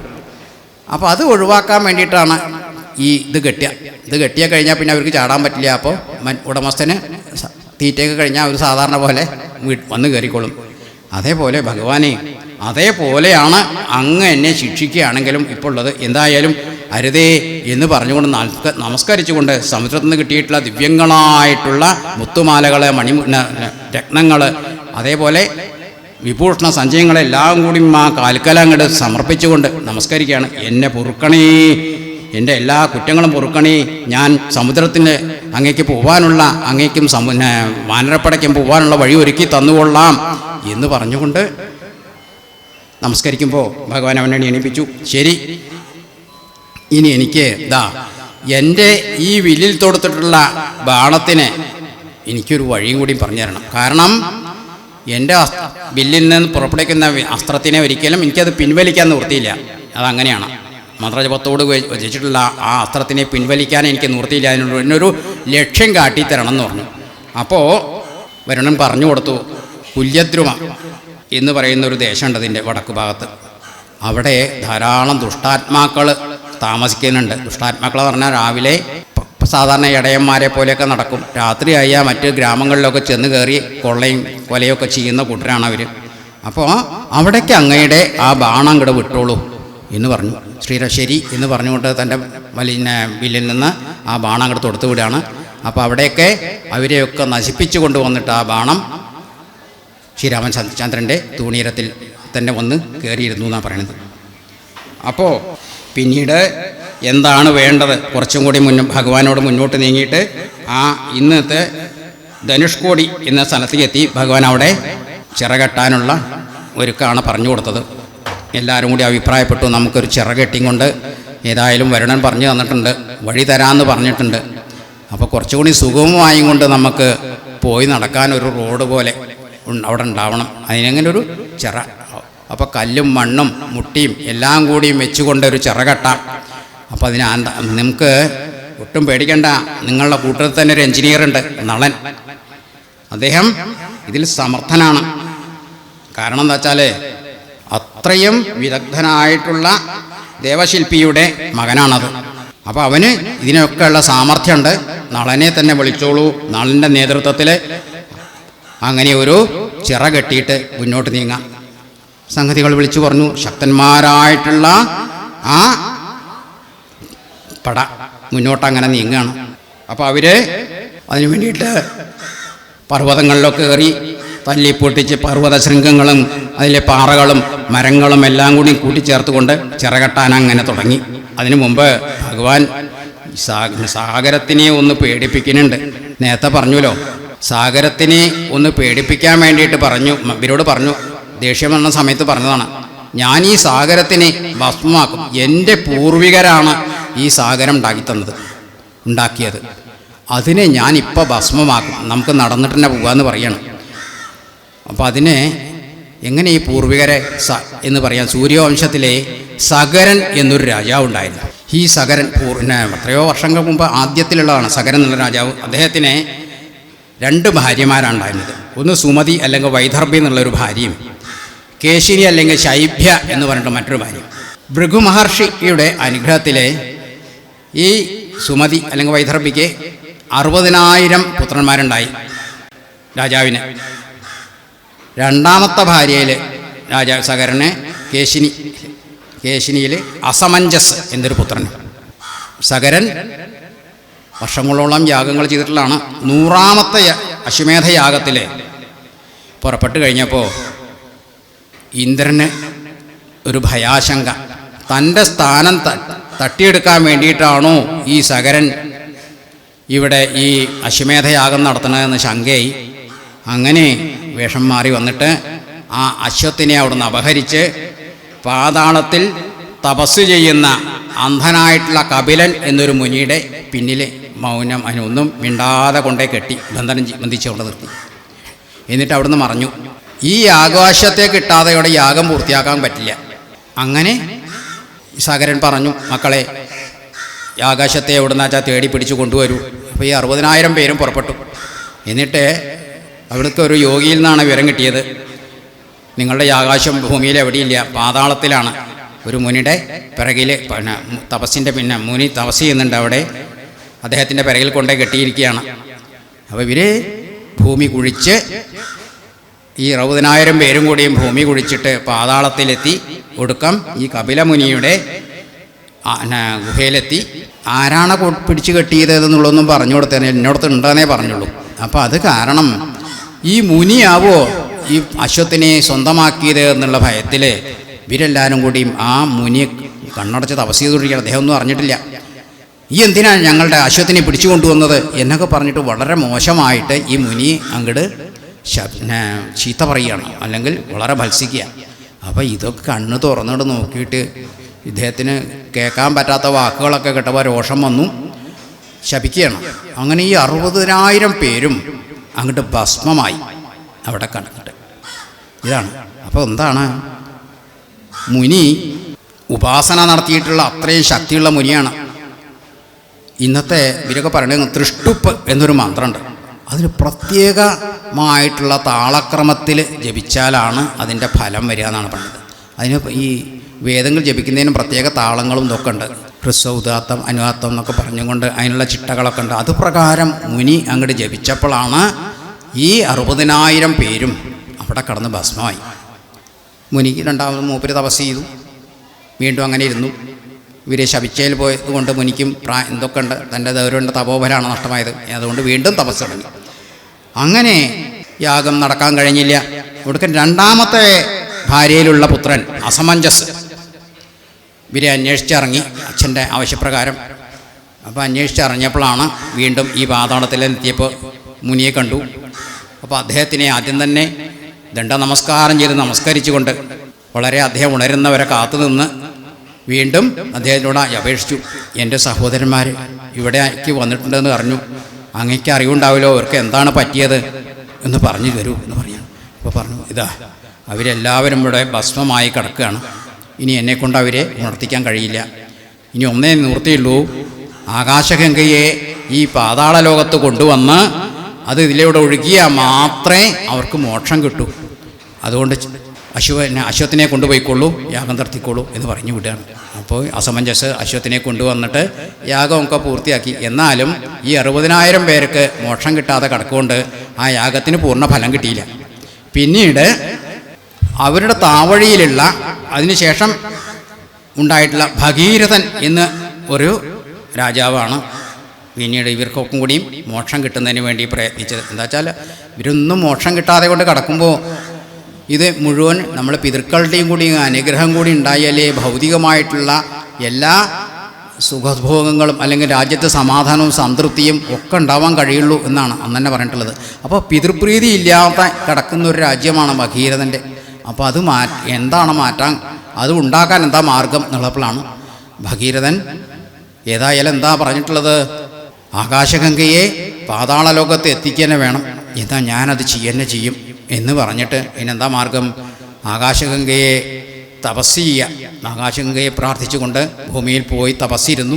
1000 വർഷത്തോളം അങ്ങനെ തപസ്സിലിരുന്നു. ഒടുവിൽ ഗംഗ പ്രസാദിച്ചു.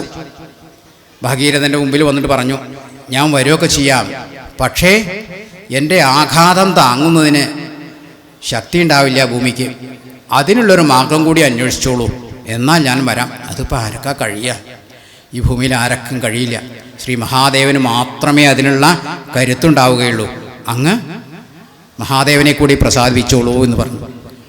അങ്ങനെ വീണ്ടും ഈ ഭഗീരഥൻ കഠിനമായിട്ടുള്ള തപസ് സഹസ്രാബ്ദങ്ങളോളം അങ്ങനെ മഹാദേവൻ കൂടി പ്രസാദിച്ചു. അങ്ങനെ ഭൂമിയിലേക്ക് വിടുന്ന ഈ ഗംഗയെ ഞാൻ എൻ്റെ ശിരസ് കൊണ്ട് താങ്ങിക്കോളാം എന്ന പേരിലാണ്.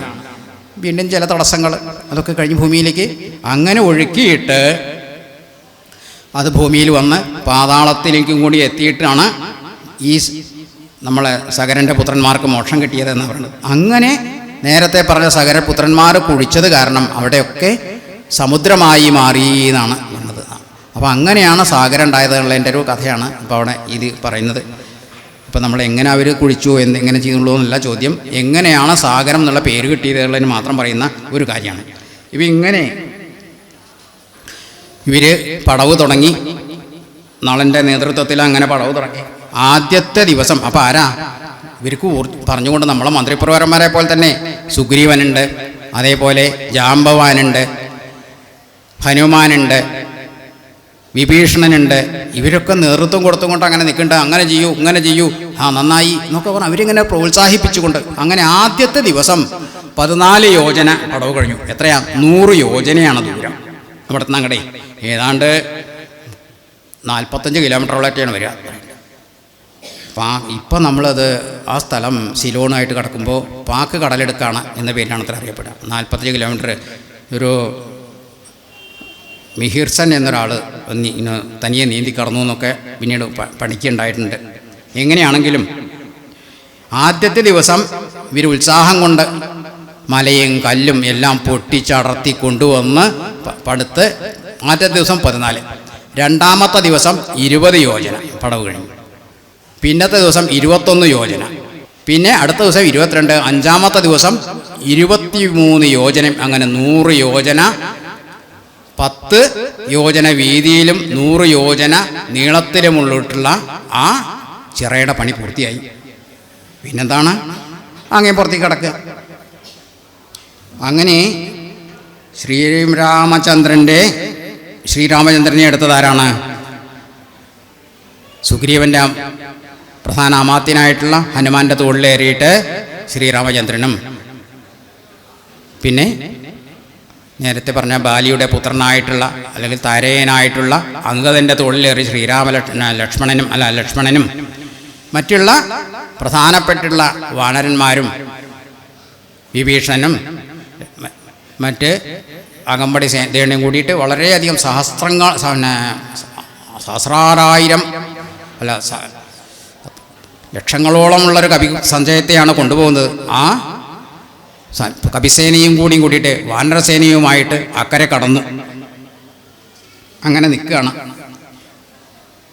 അങ്ങനെ അവർ നടന്ന് എത്തുന്നത് എവിടെയാണ്? ലങ്കയുടെ അങ്ങേപ്പുറത്തേക്ക് അവർ എത്തിക്കഴിഞ്ഞു. ലങ്കയുടെ അങ്ങേപ്പുറമല്ല പറഞ്ഞത്, നമ്മൾ സമുദ്രത്തിൻ്റെ ഉത്തരതീരത്ത് ലങ്കയുടെ ഉത്തരതീര ഭാഗത്തേക്ക് അവർ എത്തിക്കഴിഞ്ഞു. അങ്ങനെ നിൽക്കുകയാണ്. അപ്പോൾ ഇത് കാണുമ്പോൾ നമ്മൾ എന്തിനാണ് അങ്ങോട്ട് പോയത്? ഈ കടന്നാൽ പോണല്ലോ, നമുക്ക് ആദ്യം ഈ ലങ്കയൊന്ന് കാണണം, അതിനെന്താ മാർഗം? അപ്പോൾ കടന്നു കഴിഞ്ഞിട്ട് സുബേലാചലം എന്നുള്ളൊരു പർവ്വതം, അവിടെ ത്രികൂടാചലത്തിൻ്റെ മുകളിലാണ് ലങ്ക നിൽക്കുന്നത്. അപ്പോൾ ഈ സുബേലാചലം ഇതിനെ മറച്ചുകൊണ്ടാണ് നിൽക്കുന്നത്. അപ്പോൾ സുബേലാചലത്തിൻ്റെ മുകളിൽ കയറിയാലേ കാണാൻ കഴിയുള്ളൂ. അപ്പോൾ അതിന് വേണ്ടിയിട്ട് ഇവരെല്ലാവരും കൂടി സുബേലാചലത്തിൻ്റെ മുകളിൽ കയറുകയാണ്. അവിടെ കണ്ടപ്പോൾ അതിൻ്റെ മുകളിൽ കയറിയപ്പോൾ അപ്പോൾ അങ്ങേപ്പുറത്ത് കുറച്ച് മുമ്പേ ഇവർക്കും കാണണം, രാവണനും കാണണം. സേനയുടെ ബലത്തിനെ പറ്റിയിട്ട് പറഞ്ഞു കൊടുക്കുന്നുണ്ട് നേരത്തെ ശുഗൻ. അപ്പോൾ അതിന് വേണ്ടിയിട്ട് നേരെ കൊട്ടാരത്തിൻ്റെ മട്ടുപ്പാവിൽ കയറിയിട്ടൊക്കെ ഇരുന്നും കൊണ്ട് കാണുകയാണ്. അവിടെ ഒരു സിംഹാസനമൊക്കെ ഇട്ടുകൊണ്ട് അവിടെ ഇരുന്നിട്ട് കാണുകയാണ്. ആ സമയത്താണ് ശ്രീരാമചന്ദ്രൻ ഇങ്ങേപ്പുറത്തുനിന്ന് സുബേലാചലത്തിൻ്റെ മുകളിൽ കയറിയിട്ട് അവരെ കാണുന്നത്. അപ്പോൾ കയറിയിട്ട് അങ്ങനെ തന്നെ കാണുകയാണ് ഇവനെ. അപ്പോൾ ഈ കാണുമ്പോൾ എന്താണ് കാണുന്നത്? യഥാർത്ഥത്തിലുള്ള രാവണൻ്റെ ആ രൂപമാണ് കാണുന്നത്. അപ്പോൾ എന്താ? രാവണൻ്റെ കോട്ട എത്രമാത്രം സ്വർണമയമായിട്ടുള്ള ലങ്കയാണ് അവിടുന്ന് നോക്കിക്കാണുന്നത്. വലിയ മതിലുകളും കോട്ടയുടെ ഇതെല്ലാം ഇങ്ങനെ പല ഭാഗങ്ങളായിട്ട് അങ്ങനെ നീണ്ട് കിടക്കുകയാണ് ആ കോട്ട. എല്ലാം സ്വർണ്ണമയമാണ്. കൊട്ടാരങ്ങളും എല്ലാം സ്വർണ്ണമയങ്ങൾ, അതേപോലെ തന്നെ ഗോപുരങ്ങൾ, സ്വർണ്ണമയങ്ങളായിട്ടുള്ള ഗോപുരങ്ങൾ, അതിൻ്റെ അടുക്ക് ഉദ്യാനങ്ങൾ, ഇതെല്ലാം കണ്ടിട്ട് ഈ രാവണൻ ഇരിക്കുന്ന കൊട്ടാരവും കാണുകയാണ്. അതിൻ്റെ ഉള്ളിൽ രാവണൻ സർവാലങ്കാര വിഭൂഷിതനായിട്ട് ഇതിലങ്ങനെ ഇരിക്കുകയാണ്. അപ്പോൾ വിളിച്ചു കൊണ്ടുപോയിട്ടുള്ള അപ്സര സ്ത്രീകളെ കൊണ്ടാണ് അവിടെ ഇദ്ദേഹത്തിന് വേണ്ടിയിട്ടുള്ള ഉപചാരങ്ങളൊക്കെ ചെയ്യുന്നു. അവൻ്റെ ഈ ആലവട്ടങ്ങളൊക്കെ വീശി, അപ്സര സ്ത്രീകളെ കൊണ്ടൊക്കെ ഇങ്ങനെ ആലവട്ടങ്ങളൊക്കെ വീശിക്കൊണ്ട് അവിടെ അങ്ങനെ ഇരിക്കുകയാണ്. മന്ത്രിസത്തന്മാരൊക്കെ ചുറ്റും അണിനിരന്നിട്ടുണ്ട്. അങ്ങനെ ഇരുന്നുകൊണ്ട് അവിടെ നമുക്ക് അങ്ങേപ്പുറത്ത് വന്നിട്ടുള്ള വാനരസേനയിലെ പ്രമുഖന്മാരെ കാണുകയാണ്. ആ സമയത്ത് തന്നെയാണ് ഇങ്ങേപ്പുറത്തിരുന്നു കൊണ്ട് ശ്രീരാമചന്ദ്രനും രാവണനെ കാണുന്നത്. രാവണൻ്റെ പ്രൗഢിയും ഗാംഭീര്യവും ആ ഒരു നീലശൈലം പോലെ ആ ശോഭിക്കുന്ന ആ രാവണൻ്റെ വിഗ്രഹം കണ്ടിട്ട് അത്ഭുതവും ഒരേ സമയത്ത് രാവണനോട് അറിയാതെ ഒരു ആദരവും കൂടി തോന്നി എന്നാണ് പറഞ്ഞത്. ഒരു നീലശൈലം, അതായത് നീലപർവ്വതം പോലെ അത്രയും ഭയങ്കരമായിട്ടുള്ള ആ രൂപം, 10 തലയും 20 കൈകളും ഒക്കെ ആയിട്ടുള്ള രാവണൻ്റെ വിശ്വരൂപമാണ് അവിടെ നിന്നുകൊണ്ട് കണ്ടത്. അങ്ങനെ ഇത്രയൊക്കെ ബുദ്ധിമുട്ടേണ്ടിയിരുന്നു ശ്രീരാമചന്ദ്രൻ. ഇപ്പം നമ്മളിപ്പോൾ എഴുത്തച്ഛൻ പറയണ കൂട്ടത്തിൽ ഭഗവാനായിരുന്നെങ്കിൽ ഇന്ന് നമുക്കൊരു സങ്കോചം തോന്നും. എന്തേ ഇത്രയൊക്കെ വേണ്ടിയിരുന്നു? ഈ നേരത്തെ തൻ്റെ അത്ഭുതം കാണിച്ച ശ്രീകൃഷ്ണൻ പണ്ട് കാണിച്ചിട്ടുള്ള അത്ഭുതങ്ങളുണ്ട്. അതേപോലെ ഏതെങ്കിലും ഒന്ന് എടുത്തിട്ട് ഈ സേനരി എല്ലാം കൂടി അങ്ങോട്ട് എടുത്ത് വെച്ചാൽ മതിയായിരുന്നില്ലേ എന്ന് ഒരു ശങ്ക നമുക്കപ്പോൾ തോന്നും. എന്തിനാ ഇങ്ങനെയൊക്കെ ഒരു വേഷം കെട്ടിയത്? ഈ വാനരസേനയും ഇതിനൊക്കെ ഇങ്ങനെ ഉപയോഗിച്ചുകൊണ്ട് ഇത്രയൊക്കെ ആ ബുദ്ധിമുട്ടിക്കൊണ്ട് ചിറകട്ടിയും കൊണ്ടും ഇതൊക്കെ ഭഗവാനാണെങ്കിൽ വളരെ നിസ്സാരമാണ് കാര്യമുള്ളൂ. അങ്ങോട്ട് കണ്ണടച്ച് തുറക്കുമ്പോഴൊക്കെ തൻ്റെ യോഗശക്തി കൊണ്ട് എല്ലാവരെയും അങ്ങോട്ട് എത്തിക്കാൻ കഴിയണതല്ലേ, പിന്നെ എന്തിനാ ഇങ്ങനെയൊക്കെ ചെയ്തത് എന്ന് തോന്നുകയാണ്. അപ്പോൾ അതിനാണ് ആദ്യം മുതൽക്കേ പൂർണ്ണ മനുഷ്യാവതാരമായിട്ടുള്ള ശ്രീരാമചന്ദ്രൻ എന്താ ആദ്യം തന്നെ വിചാരിച്ചിട്ടുണ്ട്, താൻ ലോകാനുസാരിയായും കൊണ്ട് പ്രവർത്തിച്ചുകൊണ്ടേ ഈ അവതാരം പൂർത്തിയാക്കിയുള്ളൂ. അതായത് മനുഷ്യന്മാർക്ക് തോന്നുന്ന എല്ലാ വികാരങ്ങളും താനും പ്രകടിപ്പിക്കും, താനൊരു മനുഷ്യനാണ് എന്ന് മനസ്സിലാക്കിയും കൊണ്ട് മതി ഈ ലോകജനത. അങ്ങനെ മതി എന്നുള്ളത് ഒരിക്കലും തൻ്റെ ദിവ്യപ്രഭാവം കഴിയുന്നിടത്തോളം പുറത്ത് കാണിക്കാതെയാണ്. അപ്പോൾ അതുകൊണ്ടാണ് ഇങ്ങനെയൊക്കെ ചെയ്തത്. അതേ സമയത്ത് താരതമ്യം പറയുകയാണെങ്കിൽ ഇനിയിപ്പോൾ അങ്ങേപ്പുറത്ത് രാവണൻ സാധാരണ നമ്മളെ രാജ്യത്തേക്ക് വേറൊരു ശത്രുരാജ്യം ഇങ്ങനെയൊരു പാലമൊക്കെ കെട്ടി കടന്നു വരുമ്പോൾ വെറുതെ ഇരിക്കുമോ? നമ്മൾ അതിനെ ശ്രമിക്കില്ലേ? എത്രയും വലിയ കരുത്തനല്ലേ രാവണൻ, എന്തുകൊണ്ടേ ശ്രമിക്കാതിരുന്നത് എന്നുള്ളത് നമുക്കൊരു സംശയം വന്നു. അപ്പോൾ നമ്മൾ വിചാരിക്കുകയാണ്, ഒന്നുകിലേ ഈ പാറ നിർമ്മിച്ച രാമനും വാനരസേനയും ഇങ്ങോട്ട് വന്നു കഴിഞ്ഞാൽ നിസ്സാരന്മാരായിട്ടുള്ള ഈ വാനരസേനയെ ആക്രമിച്ചുകൊണ്ട് ഇപ്പോഴത്തെ ഈ രാമരാജ്യം കൂടി ആക്രമിച്ച് സ്വന്തമാക്കാം എന്നുള്ളൊരു കണക്കൂട്ടൽ. ഇനി അങ്ങനെയല്ല എന്നുണ്ടെങ്കിലോ അതിന് കുറച്ച് മുമ്പേ ഒരു സ്വപ്നം കാണുന്നുണ്ടായിട്ടുണ്ട് രാവണൻ. എന്താണ് ഈ സ്വപ്നം? അതായത് തൻ്റെ മരണം രാമസായകമേറ്റ് തന്നെയാണ്. അതിന് താൻ അനവധി കാലമായി ഈ ഭൂമിയിൽ ഇങ്ങനെ ജീവിച്ചുകൊണ്ടിരിക്കുന്നു. തനിക്ക് മോക്ഷം കെട്ടിക്കൊണ്ട് എനിക്ക് വൈകുണ്ഠലോകത്ത് ഇങ്ങനെ തിരിച്ചു പോകണം. അതിന് എനിക്ക് തന്നിട്ടുള്ള വരാണത്. അതായത് രാമനോട് എതിരിട്ടും കൊണ്ട് രാമസായകമേറ്റും കൊണ്ട് മരിച്ചുകൊണ്ട് എൻ്റെ ശാപമുക്തി നേടുക എന്നുള്ളത് അതിനുള്ളൊരു യോഗമാണ്. ഈ ബോധം താമസ സ്വഭാവിയായിട്ടുള്ള മനുഷ്യർക്കും ജന്തുക്കൾക്കും എല്ലാവർക്കും കുറച്ച് സമയേ ഈ താമസഭാവം ഒഴിഞ്ഞിട്ടുള്ള ഈ സാത്വിക ഭാവം വരുള്ളൂ. ഈ സാത്വിക ഭാവം നിദ്രയിൽ മാത്രം ഉദിച്ചു വന്നിട്ടുള്ളൊരു കാര്യമാണ്. അപ്പോൾ അങ്ങനെയുള്ള ഈ സാത്വിക ഭാവത്തിൻ്റെ ഈ സ്വപ്നം കുറച്ച് കഴിഞ്ഞപ്പോൾ മാറിക്കഴിഞ്ഞപ്പോൾ വീണ്ടും പഴയ മട്ടനെയായി. കുറച്ച് നേരെ അതൊക്കെ നിലനിൽക്കുള്ളൂ. അപ്പോഴൊക്കെ വിഷബാധയായിട്ടുള്ള ഒരാൾ വിഷബാധ ഏറ്റു വിചാരിക്കുക, കുറച്ച് നേരത്തേക്ക് നല്ല സ്വഭാവം ഒക്കെ കാണി, കുറച്ച് കഴിയുമ്പോഴേക്ക് അയാൾ വയലൻ്റ് ആവും. ഈ സമയത്ത് അയാൾ കടിക്കുകയോ മാന്തോ എന്തെങ്കിലും ചെയ്തു കഴിഞ്ഞാൽ നടത്തും. അപ്പോൾ അങ്ങനെയാണ് അവരെ പെട്ടെന്ന് അവരെ അടച്ചുകൂട്ടി അവരെ ഒറ്റയ്ക്ക് ഇളകി കഴിഞ്ഞാൽ ഒരു രക്ഷയില്ല അതിനൊന്നും. അത് നമ്മൾക്ക് കാണിച്ചു തന്നിട്ടുള്ളതാണ്. അതേപോലെ തന്നെയാണ് ഇങ്ങനെയുള്ള താമസബുദ്ധികൾ ഏറ്റിട്ടുള്ള ആളുകളുടെ ബുദ്ധിയിലുണ്ടാവുന്നത്. ഈ നല്ല ബുദ്ധി തോന്നൽ വളരെ കുറച്ച് നേരെ ഉണ്ടാവുള്ളൂ. അത് കഴിഞ്ഞാൽ വീണ്ടും ഇങ്ങനെയുള്ള ഈ താമസഭാവമാണ് മനസ്സിൽ തോന്നുക. അപ്പോൾ അങ്ങനെയുള്ള ചിന്തകളേ വരുള്ളൂ.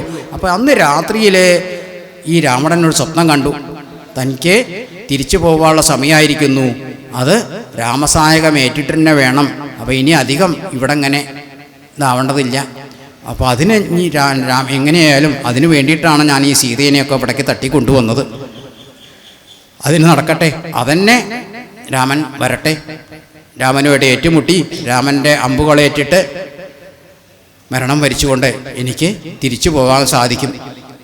അങ്ങനെയും ചിന്തിച്ചിട്ടുണ്ടായിരിക്കാം. എന്തായാലും അതുകൊണ്ട് ഈ പാലം സേതു തകർക്കുന്നതിന് ഒരിക്കലും രാവണൻ്റെ ഭാഗത്തുനിന്നൊരു ശ്രമം ഉണ്ടായിട്ടില്ല. അങ്ങനെയാണ് ലങ്കയുടെ വടക്കേ തീരത്ത് എത്തിയിട്ടുള്ളത്. ഇനി ഭഗവാന്റെ കാര്യമാണെന്നുണ്ടെങ്കിലോ എന്തുണ്ടായത്? ദ്വാപരയുഗത്തിൽ കൃഷ്ണൻ്റെ കാര്യം എന്താ ഉണ്ടായത്? ജനിക്കുന്ന സമയത്ത് തന്നെ അദ്ദേഹം താൻ ഭഗവാൻ തന്നെയാണ് എന്നുള്ളത് മറ്റുള്ളവർക്ക് ബോധ്യപ്പെടുത്തി കൊടുത്തിക്കൊണ്ട് തന്നെ പല സംഭവം ഉണ്ടായിട്ടുണ്ട് ഇല്ലേ? ആദ്യം ജനിച്ച് വീണ ഉടനെ തന്നെ അച്ഛനമ്മമാരുടെ ബന്ധനങ്ങളൊക്കെ മോചനം പെട്ടുപോയി, അതില്ലാണ്ടായി.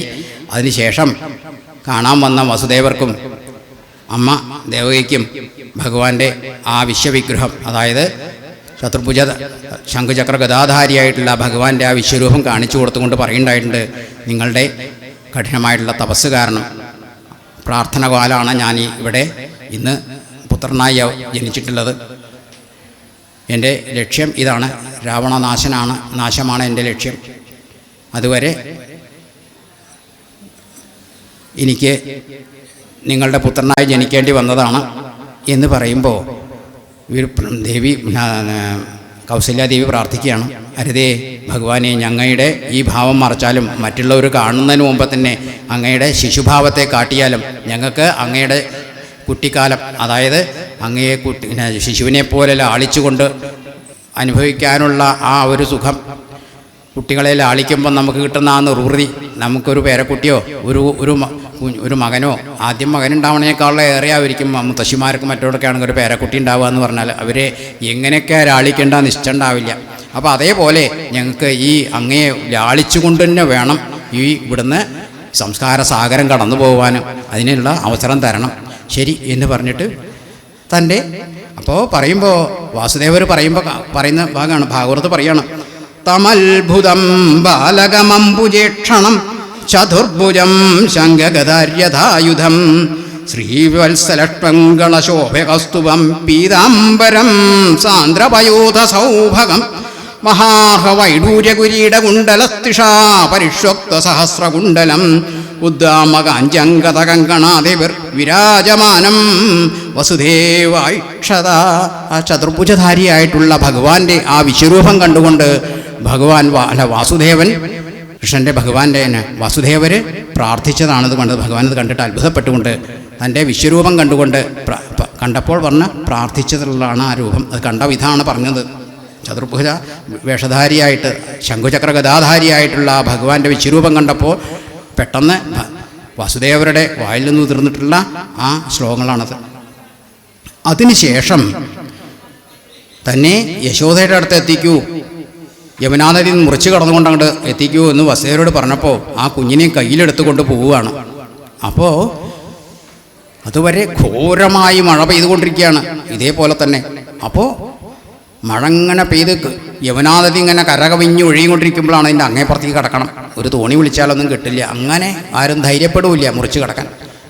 ഭഗവാന്റെ അരുളപ്പാടാണല്ലോ മനസ്സിലാക്കിയിട്ട് വസുദേവർ എടുത്തിട്ട് കാലങ്ങനെ എടുത്ത് വെച്ചോടുകൂടി ആ നദി യമുനയെ രണ്ട് ഭാഗത്തേക്കും വഴി ഒഴിഞ്ഞു കൊടുത്തു എന്നാണ് പറഞ്ഞത്. നാരായണീയത്തിൽ ദശകം 38 ശ്ലോകം 1 അങ്ങനെയാണ് പറയണത്.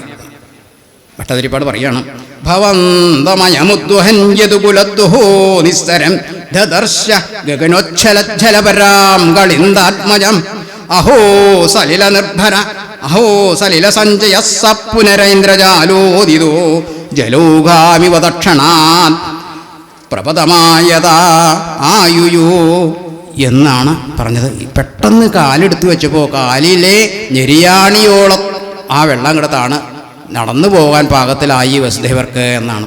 അതേപോലുള്ള അത്ഭുതങ്ങൾ ഭഗവാൻ പിന്നെയും കാണിച്ചു കൊടുത്തിട്ടുണ്ട്. ഞാൻ ഒരു സാധാരണ മനുഷ്യനല്ല, ഭഗവാൻ തന്നെയാണ്. ഇതേപോലെയാണ് ഗോവർദ്ധന പർവ്വതത്തെ കൈവരലിൽ പൊക്കിക്കൊണ്ട് അന്ന്. അപ്പോഴും ഇത് ഓരോ പ്രാവശ്യം കഴിയുമ്പോഴും ഭഗവാൻ എന്താ ചെയ്യുക, മായ കൊണ്ട് ജനങ്ങളിൽ പിന്നെ അതാണ് മായ്ക്കും.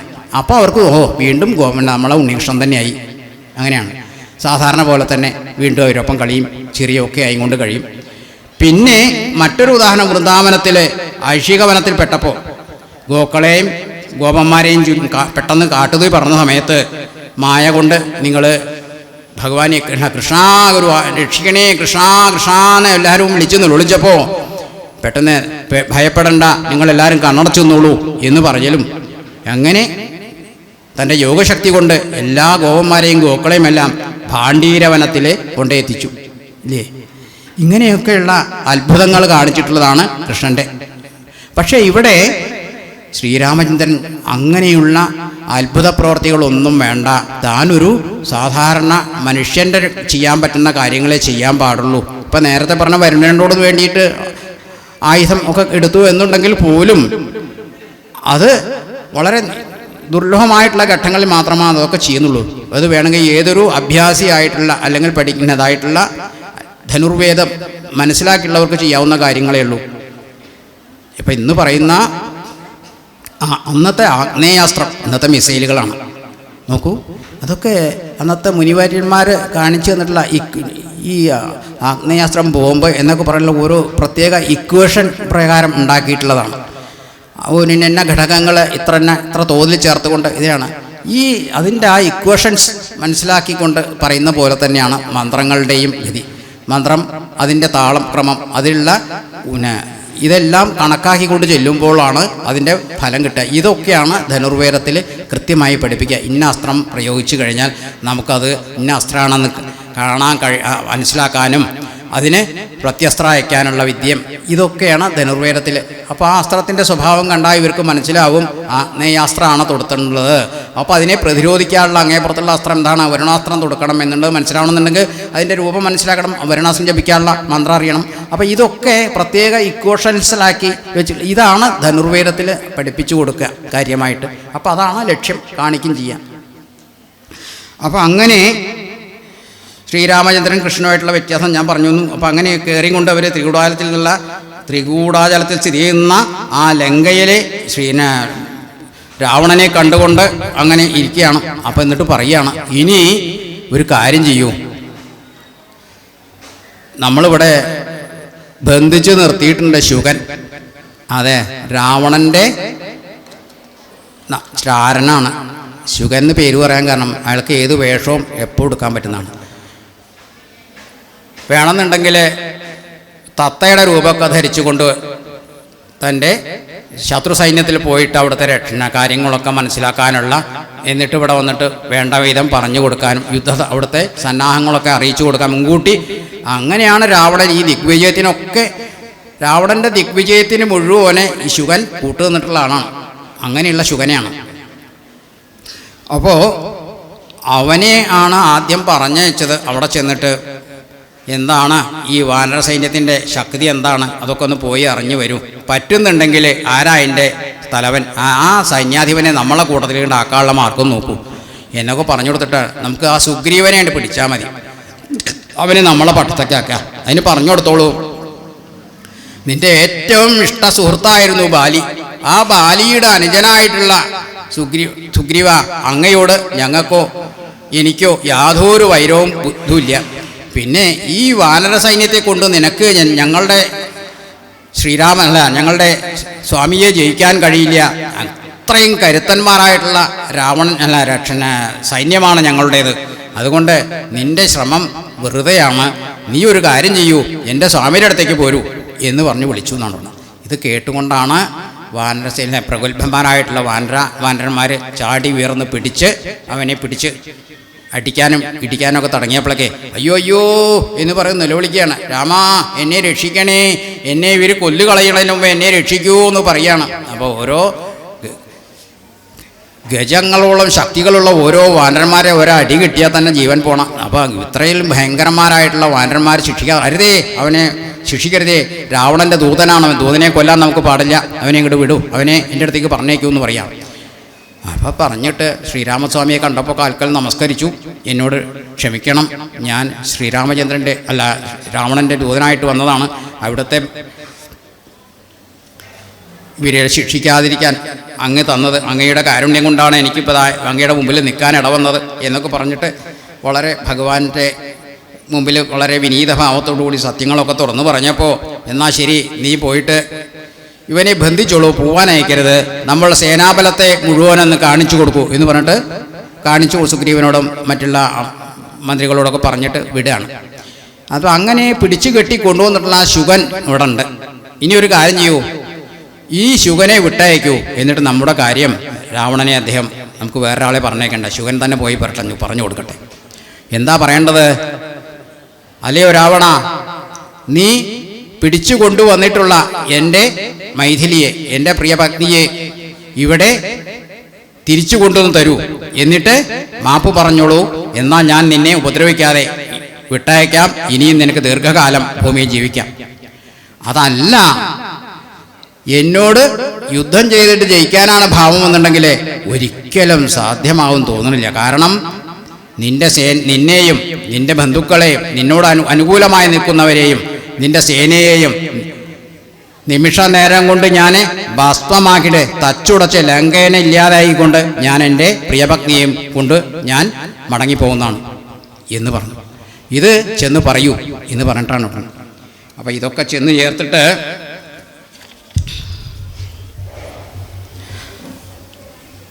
ഇതാരാണ് പറഞ്ഞത്? ഇനി വേറൊരു കാര്യമുണ്ട്. അങ്ങയുടെ അനുജനായിട്ടുള്ള വിഭീഷണനും കൂടെ ഉണ്ട്. നോക്കൂ, നമ്മുടെ ഞാൻ പറഞ്ഞിട്ട് വേണ്ട, വിഭീഷണൻ അങ്ങയുടെ എല്ലാ രഹസ്യങ്ങളും അവിടെ ചെന്ന് പറഞ്ഞു കൊടുത്തിട്ടുണ്ടാവും. അങ്ങയൊക്കെയുടെ സങ്കേതങ്ങൾ, അങ്ങയുടെ വടക്കോപ്പിൻ്റെ വിവരങ്ങൾ, അങ്ങയുടെ ശക്തിയുടെ ബലങ്ങൾ, എവിടേക്കൊക്കെ അങ്ങ് ആയുധങ്ങൾ സംഭരിച്ചിട്ടുണ്ടെന്നുള്ള കാര്യങ്ങൾ എല്ലാം ഈ വിഭീഷണൻ ഇപ്പോൾ അങ്ങയുടെ അനുജനായിരുന്നു ഇന്നലെ വരെ. പക്ഷേ ഇപ്പോൾ ശ്രീരാമസ്വാമിയുടെ ഏറ്റവും സ്വന്തമായിട്ടുള്ള ഒരു ഭൃത്യനാണ്, അല്ലെങ്കിൽ അത്രയും ഇഷ്ടസ്നേഹിതനാണ്. അങ്ങനെയുള്ള അപ്പം അങ്ങയോടൊന്നുമല്ല വിഭീഷണൻ്റെ കൂറ്. ശരിക്കും ശ്രീരാമചന്ദ്രൻ്റെ ഏറ്റവും ഭക്തനായിട്ടുള്ള അവനിൽ നിന്ന് അങ്ങയുടെ എല്ലാ രഹസ്യങ്ങളും മനസ്സിലാക്കും. നമുക്ക് എതിർത്ത് നിൽക്കാൻ യാതൊരു പഴുതും ഉണ്ടാവില്ല. അതുകൊണ്ട് സ്വാമി, നമുക്ക് അങ്ങയോട് ഞാൻ പറയാണ്, ദയവ് ചെയ്തിട്ട് ഇനി ഈ ബന്ധുനാശത്തിനൊന്നും അനുവദിക്കരുത്. നോക്കൂ, നേരത്തെ രാമൻ്റെ ഒരു ദൂതനായിട്ടുള്ള ഹനുമാൻ ഇവിടെ വന്ന് കാട്ടിക്കൂട്ടിയിട്ടുള്ള ശക്തി പ്രകടനങ്ങൾ നമ്മൾ കണ്ടതല്ലേ. എത്ര ലക്ഷം നമ്മളുടെ ചതുരംഗസേനയിൽ 1/4 അവൻ ഒറ്റയ്ക്ക് നശിപ്പിച്ചു പോയത്. ഇതേപോലെ അതുല്യ ബലശാലികളായിട്ടുള്ള എത്രയോ വാനരന്മാരാണ് അവിടെ. ഇതിന് നമ്മൾ അവരെ മുഴുവൻ ശക്തിയൊന്നും കണ്ടിട്ടില്ല. ഇപ്പോൾ ഒരാളുടെ ശക്തിയെ നമ്മളിവിടെ വന്ന് കണ്ടിട്ടുള്ളൂ. അപ്പോൾ ഇതേപോലെ പ്രബലന്മാരാണ് അതിലുള്ള മുഖ്യ കവിവരന്മാരും എന്നുണ്ടെങ്കിലത്തെ സ്ഥിതി എന്താണ്? അതൊക്കെ ഒന്ന് അന്ന് മനസ്സിലാക്കൂ. അത്രയും നിരപരാധികളായിട്ടുള്ള നമ്മളുടെ ജനങ്ങളെ അങ്ങ് മരണത്തിനിടയാക്കരുത്. ഒരു യുദ്ധം ഉണ്ടാവുക എന്നുണ്ടെങ്കിലത്തെ സ്ഥിതി എന്താണ്? ഒരു രാജ്യത്തിൻ്റെ എത്രയോ നിരപരാധികൾ കൊല്ലപ്പെടും. നമ്മളിപ്പോൾ കാണുന്നത് എക്കാലത്തും അതുതന്നെയാണ് സ്ഥിതി. ഇന്നും അത് തന്നെയാണ് തുടരുന്നത്. കണ്ടില്ലേ, ഉക്രൈൻ യുദ്ധത്തിൽ എത്ര പേരാണ് മരിച്ചു വീണുകൊണ്ടിരിക്കുന്നത്? പാലസ്തീൻ ജനത എത്ര പേരാണെന്ന് ഇപ്പോൾ ഇസ്രായേലിൻ്റെ യുദ്ധത്തിൽ മരിച്ചു വീണുകൊണ്ടിരിക്കുന്നത്? ഒരു കുറ്റവും ഒരു ഇതും ഇല്ലാതെ മറ്റേതോ രാജ്യ പ്രമുഖർ ചെയ്യുന്നതിൻ്റെ അവരുടെ ആജ്ഞകൾ കേട്ടുകൊണ്ട് നടത്തിക്കൊണ്ട് എത്ര നിരപരാധികളെയാണ് രണ്ടു കൂട്ടർ ഭാഗത്തും മരിച്ചു ഇങ്ങനെ വീണുകൊണ്ടിരിക്കുന്നത്. ഇതൊന്നുമല്ലാതെ കൊണ്ട് ദൈവാനുഗ്രഹമില്ലാത്തത് കൊണ്ടോ അവർക്ക് വിധി അങ്ങനെ വെച്ചത് കൊണ്ടോ ഇങ്ങനെ കാലം അല്ലെങ്കിൽ പ്രകൃതി കൊടുക്കുന്ന ശിക്ഷ കൊണ്ട് മരണപ്പെടുന്നവർ ഇങ്ങനെ എത്രയാണ്? ഇതങ്ങനെയൊന്നല്ല, നമ്മൾ തന്നെ വരുത്തി തീർത്ത വിനയാണ് ഇപ്പോൾ ഈ അങ്ങ് നമ്മൾ ജനങ്ങൾക്ക് തരാൻ പോകുന്നത്. അങ്ങയുടെ ദുശാഠ്യങ്ങൾ കൊണ്ട് വന്നുപെട്ടിട്ടുള്ള ഈ അപകടം അല്ലെങ്കിൽ ഭീതി അങ്ങ് ഒഴിവാക്കണം. തീർച്ചയായിട്ടും അങ്ങ് ഒരിക്കലും രാമനോട് യുദ്ധത്തിന് പോകരുത്. ശ്രീരാമചന്ദ്രൻ എന്ന് പറഞ്ഞാൽ സാക്ഷാൽ സത്യത്തിൽ ഒരു കാര്യം കൂടി ഞങ്ങൾ മനസ്സിലാക്കണം. ഞാൻ മനസ്സിലാക്കിയിട്ടുണ്ട്, സാക്ഷാൽ ശ്രീനാരായണനാണ് ശ്രീരാമചന്ദ്രൻ. സാക്ഷാൽ ശ്രീനാരായണനാണ്. അങ്ങ് വരലദ്യ നേടി. എന്ത്? ഭൂമിയിലുള്ള യാതൊരു അപ്സരസ് ഏതെങ്കിലും ഗന്ധർവന്മാരോ അസുരന്മാരോ മറ്റ് യക്ഷന്മാരോ ആരും അങ്ങയോട് യുദ്ധത്തിനെതിരിട്ടാൽ അങ്ങയെ വധിക്കാൻ പാടില്ല എന്നുള്ളത്. അതേപോലെ തന്നെ മറ്റ് അസുരന്മാരും മറ്റ് ദേവന്മാരാലും തനിക്ക് മരണം പാടില്ല എന്ന്. പിന്നെ എന്താ പറഞ്ഞത്? വേണമെങ്കിൽ ഒരു മനുഷ്യപ്പുഴു വേണമെന്നുണ്ടെങ്കിൽ എന്നെ വന്നിട്ട് അവർക്ക് എന്ത് ചെയ്യാൻ കഴിയും? ഈ ഒരു വരം മരണത്തിന് ചെറിയൊരു പഴുതിട്ട് കൊടുത്തതാണ്. അയ്യോ, മരണമില്ലാതാക്കാൻ എനിക്ക് സാധിക്കില്ല എന്ന് അപ്പോൾ പറഞ്ഞു. മരണം ജനിച്ചിട്ടുണ്ടെങ്കിൽ മരണം ഉറപ്പാണ് ഏത് ജന്തുവിനും. അപ്പോൾ ബ്രഹ്മാവ് പറഞ്ഞതാണ്, എനിക്ക് മരണം ഒഴിവാക്കി തരാൻ ഒരു നിവൃത്തിയില്ല, ഏതെങ്കിലും ഒരു പഴുത് നിനക്ക് ആയിക്കോട്ടെ, നിൻ്റെ ഇഷ്ടപ്രകാരം തന്നെ തരാം എന്ന് പറയും. എന്നാൽ എന്നെ ഏതെങ്കിലും ഒരു മനുഷ്യപ്പുഴു വേണമെന്നുണ്ടെങ്കിൽ വധിച്ചോട്ടെ ജനിച്ചിട്ട്. അതൊരിക്കലും സംഭവിക്കാൻ പോകുന്നില്ല എന്നുള്ളതാണ് ആ വരം ചോദിക്കുന്ന സമയത്ത് രാവണൻ കരുതിയത്. അപ്പോൾ അതിനു വേണ്ടിയിട്ടാണ് ഇവിടെ ശ്രീനാരായണനായിട്ടുള്ള ഭഗവാൻ ഇവിടെ ഒരു മനുഷ്യനായിട്ട് ശ്രീരാമചന്ദ്രനായിട്ട് കൗസല്യാദേവിയുടെയും ദശരഥ രാജാവിൻ്റെയും പുത്രനായിട്ട് ഭൂമിയിൽ പിറക്കേണ്ടി വന്നത്. ഈ സത്യം പറഞ്ഞു കൊടുക്കുകയാണ് ശുഗൻ. അപ്പം എന്താണ് ഈ ശുഗന് ഇപ്പം ഇങ്ങനെയൊക്കെ തോന്നാൻ കാരണം എന്ന് വെച്ചാൽ, പണ്ടൊരു ശാപം മൂലം ആയിത്തീർന്നതാണ്, ശുഗൻ ഇങ്ങനെ ആയിത്തീർന്നതാണ്. അതായത് രാക്ഷസൻ്റെ രൂപത്തിലായി തീർന്നതാണ്. അതിനു മുമ്പേയൊക്കെ സത്യത്തിൽ നല്ലൊരു ബ്രാഹ്മണനായിരുന്ന ആളാണ് ഈ ശുഗൻ. അപ്പോൾ ശാപമുക്തിക്ക് വേണ്ടിയിട്ട് ഇറന്നപ്പോഴാണ് അഗസ്ത്യൻ കൊടുത്തത്, നീ നിനക്ക് വേണ്ട രാവണനെ, ശ്രീരാമനും തൻ്റെ വാനരസേനയും കൂടിയും ലങ്കയിലെത്തുന്ന സമയത്ത് നിന്നെ ദൂതനായി പ്രയോഗിക്കും, ദൂതനായിട്ടുള്ള നിന്നെ അവർ പിടിക്കും. ആ സമയത്ത് അവിടുത്തെ കാര്യങ്ങളെല്ലാം നീ മനസ്സിലാക്കാൻ നിനക്ക് ഇടവരും. അത് വന്നിട്ട് രാവണനെ നീ ഉപദേശിക്കണം, രാമൻ്റെ ശക്തിയെ പറ്റിയിട്ട് പറഞ്ഞു കൊടുക്കണം. അങ്ങനെയൊക്കെയുള്ള സമയത്ത് ഹിതോപദേശം ചെയ്യണം രാവണനെ എന്ന് പറഞ്ഞു കൊടുക്കുക. അങ്ങനെ സമയത്ത് നിനക്ക് നിൻ്റെ ഈ രാക്ഷസ രൂപമൊക്കെ മാറി ബുദ്ധിയും മനസ്സുമെല്ലാം നല്ല നിൻ്റെ പഴയ ആ ബ്രാഹ്മത്വം നിനക്ക് കൈവരും എന്ന് പറഞ്ഞിട്ടുണ്ട്. അപ്പോൾ ആ ശ്രീരാമചന്ദ്രനെ കണ്ടതോടുകൂടി തന്നെ അദ്ദേഹത്തിനുള്ള ആ ബ്രഹ്മസ്വരൂപം അല്ലെങ്കിൽ ബ്രാഹ്മണത്വം കൈവരിക്കുകയാണ്. അതുകൊണ്ടാണ് ഇത്രയൊക്കെ കാര്യങ്ങൾ പറഞ്ഞു കൊടുക്കാനുള്ള ബുദ്ധിയും വിവേകവും ഈ ശുഗനുണ്ടായതും. അപ്പോൾ അതോടുകൂടി അതുവരെ ചെയ്തിട്ടുള്ള കഠിന തപസ്സൊക്കെ ചെയ്തിട്ടുള്ള ശുഗന് ശ്രീരാമചന്ദ്രനെ കണ്ടപ്പോൾ കഴിഞ്ഞോടുകൂടി അന്നത്തെ തൻ്റെ രാവണൻ എന്ന രാക്ഷസ രൂപം എന്നൊക്കെ മാറി, രാക്ഷസ ചിന്തകളും ഒക്കെ മാറി, ഈ സത്വചിന്തകളൊക്കെ കൈവന്നു. രാവണനെ ഉപദേശിക്കാനുള്ള കഴിവും കൂടി ഉണ്ടായി എന്നാണ് പറയണത്. അപ്പോൾ ഇത്രയും കേട്ടപ്പോഴേക്ക് അവിടെ ഇങ്ങനെ ഭയങ്കര ദേഷ്യത്തിലാണ്, ഭാവം മാറുണ്ട്. എന്തിനാണ് ഇങ്ങനെയൊക്കെ താൻ ഇതുവരെ പറഞ്ഞൊരു ഭൃത്യനാണ് തന്നോട് വന്നിട്ട് ഇങ്ങനെയൊക്കെ പറഞ്ഞുകൊണ്ട്, ഇതുവരെ ഞാൻ ശ്രമിച്ചു, ഇനി എനിക്ക് ക്ഷമിക്കാൻ പറ്റില്ല എന്നുള്ള നിലയിലേക്ക് ഇങ്ങോട്ട് എത്തി. ഭയങ്കരനായിങ്ങോട്ട് ഇങ്ങനെ വിറയ്ക്കാനൊക്കെ തുടങ്ങി, കൈയൊക്കെ വിറയ്ക്കാൻ തുടങ്ങി, വാളിൻ്റെ അടുത്തേക്ക് കൈയിന് അങ്ങനെ പോവാനൊക്കെ തുടങ്ങി. ഇതൊക്കെ കണ്ടപ്പോൾ മേലെ ഭാവം മാറി വരുന്നുണ്ട് എന്ന് തോന്നുകയാണ്. അപ്പോൾ വേഗം വിഷയം മാറ്റണമല്ലോ, കുറച്ച് ഇയാളെ തണുപ്പിക്കണമല്ലോ. അപ്പോൾ ശുഗന് മനസ്സിലായി, ഇപ്പോൾ ഇനി കൂടുതൽ പറയാൻ കുറച്ചൊരു ഇടവേള വേണം എന്ന് തോന്നുകയാണ്. തൽക്കാലം പറഞ്ഞു. ഒന്നുകൂടെ ഇതുവരെ പറയുന്നത് വല്ലോണ്ട് മാറ്റം വരഞ്ഞുകൊണ്ട്, താണുയരത്തേക്കു തത്വവാദികൾ പൊങ്ങവേ, പൊങ്ങി പൊങ്ങി താഴേക്കു പതിപ്പൂ പടിവിഡ്ഢികൾ എന്ന് പറഞ്ഞു. എന്താപ്പാ നീ പറഞ്ഞത്? അല്ല, അടിയൻ്റെ ഒരു ബുദ്ധിദോഷം കൊണ്ടേ ഞാൻ ഇങ്ങനെയൊക്കെ പറഞ്ഞു എന്നേ ഉള്ളൂ, സ്വയം ഒരു പടുവിഡ്ഢിയായും കൊണ്ടങ്ങോട്ട്. അതുകൊണ്ടാണ്. അപ്പോഴേക്ക് താണുയരത്തേക്കു തത്വവാദികൾ പൊങ്ങവേ, പൊങ്ങി പൊങ്ങി താഴേക്കു പതിപ്പൂ പടുവിഡ്ഢികൾ. ഞാൻ ഒരു വിഡ്ഢിവേഷ ആയതുകൊണ്ട് എനിക്ക് ഇങ്ങനെയൊക്കെ പറയേണ്ടി വന്നതാണ് ഭഗവാനെ, അവിടുന്ന് ക്ഷോഭിക്കരുതേ എന്ന് ഒന്ന് ചുവട് മാറ്റി പറയേണ്ടി വന്നു. പിന്നെ എനിക്ക് അല്പം ക്ഷീണവും കാര്യങ്ങളൊക്കെ ഉണ്ട്. എന്നെ വല്ലാതെ ആദ്യത്തെ വാനരന്മാരുടെ ശിക്ഷ കൊണ്ട് തന്നെ എനിക്ക് നല്ലോണം ശരീരത്തിന് പറ്റിയിട്ടുണ്ട്. എന്തെങ്കിലുമൊക്കെ കഴിച്ചു കഴിഞ്ഞല്ലാണ്ട് എനിക്ക് ഇനി ഒന്നും പറയാൻ വയ്യ. തൽക്കാലം ഇരിക്കൂ, ഞാൻ വരാം. എനിക്ക് എന്തെങ്കിലും അന്നപാനീയങ്ങൾ കഴിച്ചതിന് ശേഷം ഞാൻ വന്നിട്ട് അങ്ങേ വീണ്ടും നമുക്ക് തമ്മിൽ സംസാരിക്കാം. എന്തെങ്കിലും നിവൃത്തി മാർഗം ഉണ്ടെങ്കിൽ ഈ യുദ്ധം ഒഴിവാക്കാൻ വേണ്ട കാര്യങ്ങൾ ചെയ്യണം എന്ന് പറഞ്ഞുകൊണ്ട് പോയിരിക്കുകയാണ്. പിന്നെ രണ്ടാമത് നേരത്തെ പറഞ്ഞതൊക്കെ കഴിഞ്ഞിട്ട് അപ്പോഴേക്കും വീണ്ടും കുറേ ഭാവമൊക്കെ മാറി വീണ്ടും അങ്ങ് ഞാൻ പറയുന്ന കുറച്ച് കാര്യങ്ങൾ കൂടി കേൾക്കുകയാണെങ്കിൽ സന്തോഷമാണ്. അങ്ങയ്ക്കും നമുക്കും രാജ്യത്തിനുമൊക്കെ ഗുണമാകും അത്. എന്നാ പറഞ്ഞോളൂ എന്ന് പറയുമ്പോൾ പറയാണ്, സാക്ഷാൽ ശ്രീരാമചന്ദ്രൻ എന്ന് പറഞ്ഞാൽ ഞാൻ നേരത്തെ പറഞ്ഞു, സാക്ഷാൽ ശ്രീനാരായണനാണെന്ന് പറഞ്ഞത്. യോഗമായാദേവിയാണ് അങ്ങ് കൊണ്ടുവന്നിട്ടുള്ള സീതാദേവി. അങ്ങയെ അത് മറ്റാൾ കാലനാണെങ്കിൽ എന്നിട്ടത് കാലിയാണ്.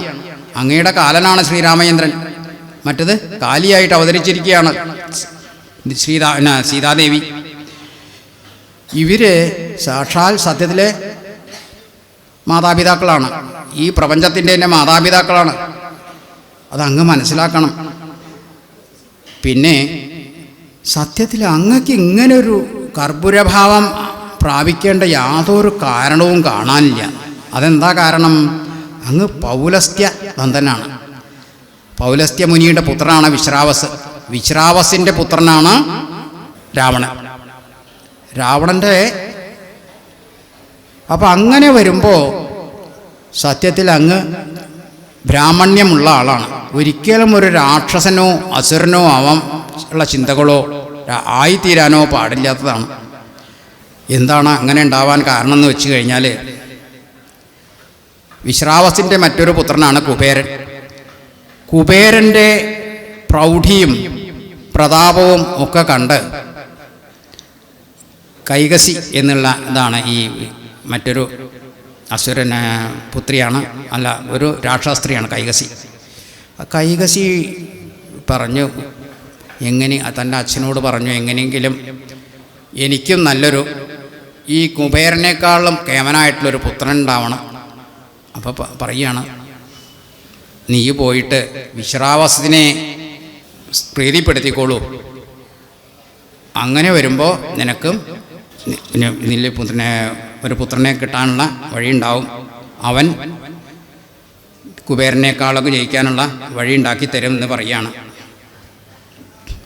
പൗലസ്ത്യനന്ദനായിട്ടുള്ള വിശ്രാവസിനെ കൈകസി ചെന്നിട്ട് സേവയൊക്കെ ചെയ്ത് ആശ്രമത്തിൽ ചെന്ന് വേണ്ട പൂജാസാരങ്ങളൊക്കെ ചെയ്ത് കൊടുക്കുക, സഹായങ്ങൾ ചെയ്യുക, അങ്ങനെയൊക്കെ കുറേ ദിവസം കഴിഞ്ഞപ്പോൾ ഈ കൈകസിയിൽ കുറച്ചൊരു അനുകമ്പയൊക്കെ തോന്നി. അപ്പോൾ പിന്നെ ഇവൾ ആവശ്യപ്പെടുകയാണ്, ഏതാണ്ട് ഭാര്യയുടെ തനിക്ക് ഒരു പുത്രനെ തരണം. ഇവളുടെ വളരെ കാലത്തെ ശുശ്രൂഷയും കാര്യങ്ങളൊക്കെ കൊണ്ട് അദ്ദേഹത്തിന് തോന്നുകയാണ്, ഇവളുടെ ആവശ്യങ്ങൾ എന്താ വെച്ചാൽ നികത്തി കൊടുക്കണം, നിൻ്റെ അപേക്ഷ എന്താണ് എന്ന് ചോദിക്കുകയാണ്.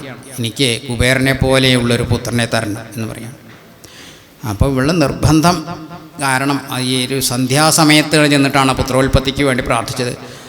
ഞാനിവിടെ സന്ധ്യാവന്തനം മറ്റും കാര്യങ്ങളും ചെയ്യാണ്, ഇപ്പോഴൊന്നും തരാൻ പാടില്ല, അങ്ങനെ ഉണ്ടാവുകയാണെങ്കിൽ ദോഷമായിരിക്കും, അതൊന്നും പറ്റില്ല, എനിക്കിപ്പോൾ തന്നെ വേണം, എന്നാലേ എനിക്ക് കുബേരനെ ജയിക്കാനുള്ള പുത്രൻ ഉണ്ടാകാൻ പറ്റുള്ളൂ. എന്നിട്ട് അവർ തമ്മിലുള്ള ആ സംഗമത്തിലുണ്ടായിട്ടുള്ളതാണ് കൈകസിക്ക് ഉണ്ടായിട്ടുള്ള പുത്രന്മാരാണ് രാവണ, കുംഭകർണൻ, വിഭീഷണനും ഇതേപോലുള്ള നേരത്തെ പറഞ്ഞ ശൂർപ്പണഖയും. അപ്പോൾ അതിൽ കുറച്ചും കൂടിയും മെച്ചമായിട്ടുള്ള വരത്തിന് വേണ്ടി അപേക്ഷിച്ചിട്ടുള്ള വിഭീഷണന് ഭഗവാൻ ആദ്യം തന്നെ കൊടുത്തിട്ടുള്ള വരാണ് എന്നും നിത്യമായിട്ടുള്ള വൈഷ്ണവ ഭക്തി എനിക്ക് തരണേ എന്നുള്ളതാണ് ആദ്യം തന്നെ ബ്രഹ്മാവിൽ നിന്ന് വരം നേടിയത്. 4 പേര്, ഇവർ 3 പേരും കഠിനമായിട്ടുള്ള തപസ് നേടിയിട്ടാണ് ബ്രഹ്മാവിനെ പ്രസാദിപ്പിച്ചിട്ടുള്ളത്. ബ്രഹ്മാവ് കൊടുത്ത വരത്തുന്ന പ്രകാരമാണ് നേരത്തെ മനുഷ്യപ്പുഴു തന്നെ വധിച്ചാൽ മതി എന്നുള്ളത് പറഞ്ഞത് രാവണൻ പറഞ്ഞപ്പോൾ. കുംഭകർണൻ എന്ത് പറഞ്ഞത്? കുംഭകർണൻ പറഞ്ഞു, തനിക്ക് വേണ്ടത് ദേവനാശമാണ് ഉദ്ദേശിച്ചത്.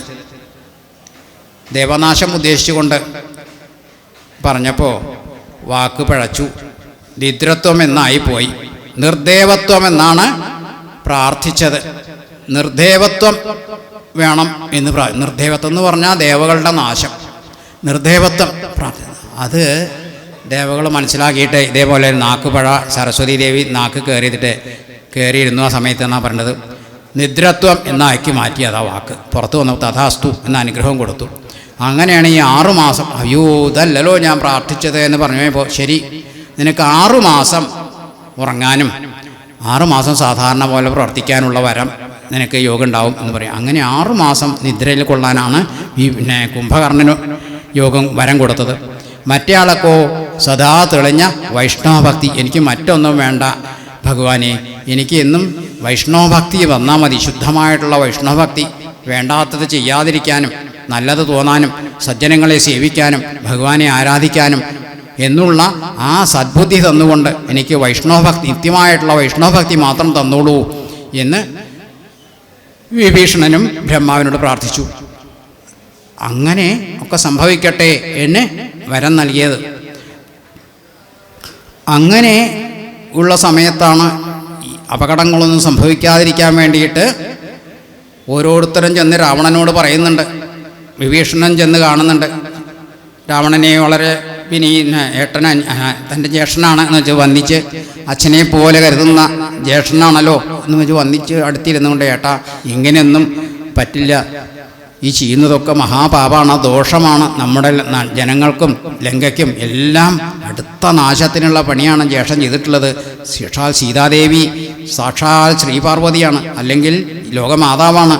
അവരോട് അപഹരിച്ച് അങ്ങ് കൊണ്ടുവന്നിട്ടുള്ളത് വലിയ തെറ്റായിപ്പോയി, ചെയ്യാൻ പാടില്ലാത്തതാണ് ചെയ്തത്. ജ്യേഷ്ഠൻ ഒരു കാര്യം ചെയ്യൂ, ഈ ജനങ്ങളുടെ നന്മയെപ്പറ്റി നമ്മളുടെ എല്ലാവരുടെയും നന്മയെ കരുതി ആ തെറ്റ് സമ്മതിച്ചുകൊണ്ട് ദേവിയെ രാമൻ്റെ തൃക്കാൽക്കൽ കൊണ്ടേ സമർപ്പിച്ചു കൊടുക്കൂ, എന്നിട്ട് നമസ്കരിച്ചോളൂ എന്ന് പറഞ്ഞോളൂ, അപരാധം ക്ഷമിക്കണേ എന്ന് പറഞ്ഞു കഴിഞ്ഞാൽ ശ്രീരാമചന്ദ്രൻ അത്രയും കാരുണ്യവാനാണ്. ഒരിക്കലും ഒരാളോടും ദ്രോഹം ചെയ്യണമെന്നിരിക്കില്ല. തന്നോട് തൻ്റെ കാൽക്കൽ അഭയം പ്രാപിക്കുന്നവർക്ക് എന്നും അഭയം കൊടുക്കുന്നവനാണ് ശ്രീരാമചന്ദ്രൻ. അതുകൊണ്ട് അത് ചെയ്തോളൂ, ഒരിക്കലും അതിൽ ഭേദമൊന്നും വേണ്ട.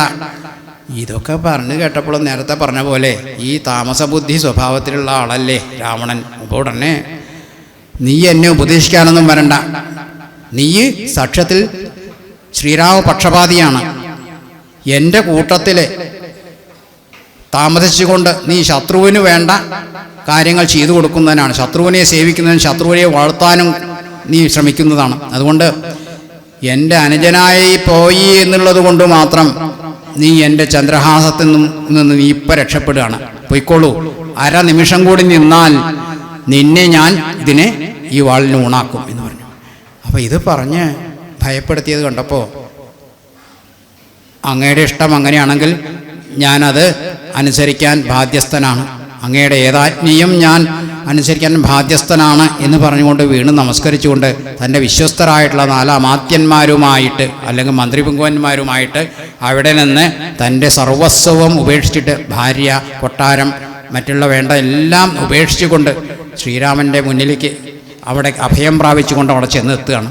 എന്നിട്ട് അവിടെയും വാനരസേനയിൽ ചിലർക്ക് സംശയം, ഈ വിഭീഷണൻ വന്നിട്ടുള്ളത് നമുക്ക് ഉപദ്രവം ചെയ്യാൻ വേണ്ടിയിട്ടാണോ? രാക്ഷസസേനയിലുള്ള എല്ലാവരെയും ഒന്നും അങ്ങനെ വിശ്വസിക്കാൻ പാടില്ല, പല മായകളും കാപട്യങ്ങളും ഉള്ളവരാണ് അവരെ ഏത് വിധത്തിലും നമ്മളെ ഉപദ്രവിക്കാമെന്നതാകും. അതുകൊണ്ട് വിടരുത്, അവരെ ശിക്ഷിക്കണം എന്നൊക്കെ ചിലർ പറയുമ്പോൾ ഭഗവാൻ സുഗ്രീവനും കൂടി ആ സംശയം ഉണ്ടായി. അപ്പോൾ അങ്ങനെയൊക്കെ പറയുമ്പോൾ ഭഗവാനാണ് പറയണത്, അരുത്, നമ്മെ അഭയം പ്രാപിച്ചിട്ട് വന്നിട്ടുള്ളവരെ ഒരിക്കലും ഉപേക്ഷിക്കാൻ പാടില്ല. അവർ അഭയം യാചിച്ചു കൊണ്ട് വന്നിരിക്കുന്നവരാണ്, നമുക്ക് ഉപദ്രവം ചെയ്യാൻ വേണ്ടി വന്നിട്ടില്ല. പിന്നെ നിങ്ങൾ എന്താണ് വിചാരിച്ചത്? എന്നെ ചതിക്കാനോ എന്നോട് ഉപദ്രവം ചെയ്യാനോ ഒരാൾക്കും സാധ്യമല്ല. ചെറുതായിട്ടൊന്ന് തൻ്റെ ശക്തി വെളിപ്പെടുത്തുകയാണ്. എന്നെ ഉപദ്രവിക്കാൻ ഈ ലോകത്തിൽ ആർക്കും സാധ്യമല്ല, എന്നെ ചതിക്കാനും സാധിക്കില്ല, എനിക്ക് എല്ലാവരെയും അറിയാം.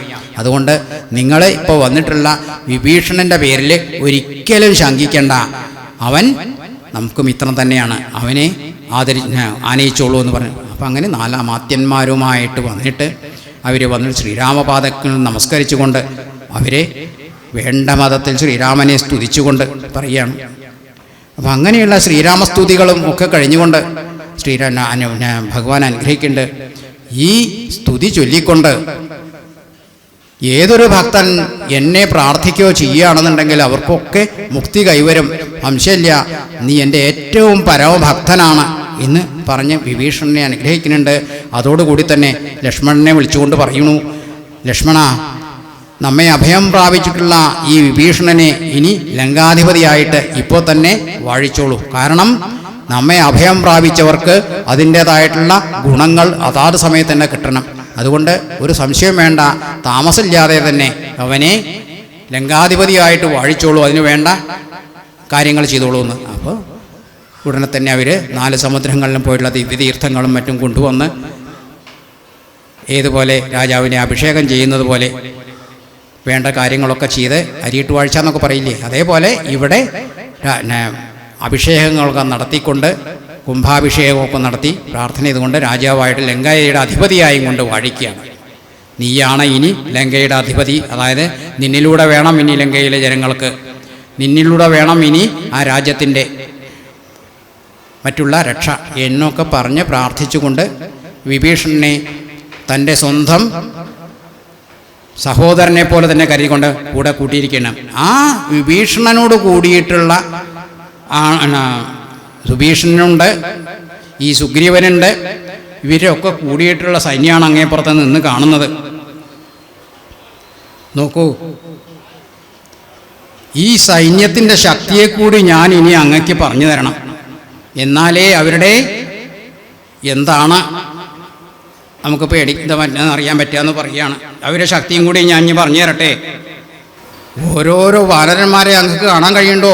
പർവ്വത തുല്യരായിട്ടാണ്. അതായത് ഓരോരോ ഗാംഭീര്യ ശരീരം. നമുക്ക് മാത്രമെന്നല്ല ഇങ്ങനെയുള്ള ശരീരങ്ങളുള്ളത്. അതിലും ഉണ്ട് ഉത്തമന്മാരായിട്ടുള്ള കഴിവുള്ള വാനരശ്രേഷ്ഠന്മാരുണ്ടായില്ല. പർവ്വത തുല്യ ശരീരങ്ങളാണ് അവർ. ഓരോ മലകളോളം ഉണ്ട് ഓരോരുത്തർ. അവർ ഒന്ന് ഗർജിക്കുമ്പോൾ തന്നെ അവിടെ ഭൂമിയൊക്കെ തന്നെ കുലുങ്ങുകയാണ്, പർവ്വതങ്ങളെ ഇളകിറക്കുകയാണ്. അവരെ എന്താണ് ഒരു സൂചന കിട്ടിയാൽ മതി, ശരി ആക്രമിക്കൂ എന്നിട്ട് പറഞ്ഞു കഴിഞ്ഞാൽ അവരിങ്ങോട്ട് എതിർക്കുകയാണ്. അവരുടെ കയ്യിലുള്ള ആയുധങ്ങളും ആയിരിക്കൊണ്ട് പിന്നെ പൊടിയാവും നമ്മുടെ ലങ്ക പറഞ്ഞു കൊടുക്കുകയാണ്. 1,00,000 വാനരപ്പടയോടെ നിലംപരിശേക്കാൻ വെമ്പിക്കൊണ്ട് വാൽപൊക്കൊണ്ട് നിൽക്കുകയാണ് നമ്മുടെ സൈന്യാധിപനായിട്ടുള്ള നീലനാണ് ഇവരുടെ സേനാധിപതി. ആ നീലൻ എന്നിട്ടുള്ള ആ സേനാധിപതിയുടെ നേതൃത്വത്തിൽ രൂക്ഷമായിട്ട് നമ്മളെ നോക്കിക്കൊണ്ട് കണ്ണിങ്ങനെ ചോപ്പിച്ചുകൊണ്ട് കോപം അങ്ങനെ കയറി വന്ന് നിൽക്കുകയാണ്. തകർത്ത് കളയാം, ഒരു സൂചന കിട്ടിയാൽ ഈ ലങ്കാരാജ്യം എന്നുള്ള അതിനുള്ള കരുത്ത് ഞങ്ങൾക്കുണ്ട് എന്ന് കാണിച്ചുകൊണ്ട് അവിടെ അങ്ങനെ വാലിപ്പ് നിലത്തടിച്ചും കൊണ്ടാണ് നിൽക്കുകയാണ്. അതേപോലെ തന്നെ വളരെ സുന്ദര കളേഭരനായിട്ടാണ് ശരിക്ക് അംഗദനെ കാണിച്ചിട്ടുണ്ട്. താമരയല്ലി പോലെ വെളുത്ത എന്നൊക്കെ പറഞ്ഞിട്ടാണ്. അങ്ങനെയുള്ള ആ എന്നാലും ദൃഢഗാത്രനാണ്. ആ അംഗദനും വാൽ നിലത്ത് തലിച്ചുകൊണ്ട് തൻ്റെ അമർഷം പ്രകടിപ്പിച്ചുകൊണ്ട് ഗർജിച്ചുകൊണ്ട് അതാ നിൽക്കുന്നു. പിന്നെയോ അവൻ്റെ അടുത്ത് ആണ് വാദാത്മജനായിട്ടുള്ള ഹനുമാൻ നിൽക്കുന്നത്. ഹനുമാനെ എനിക്കറിയില്ലേ?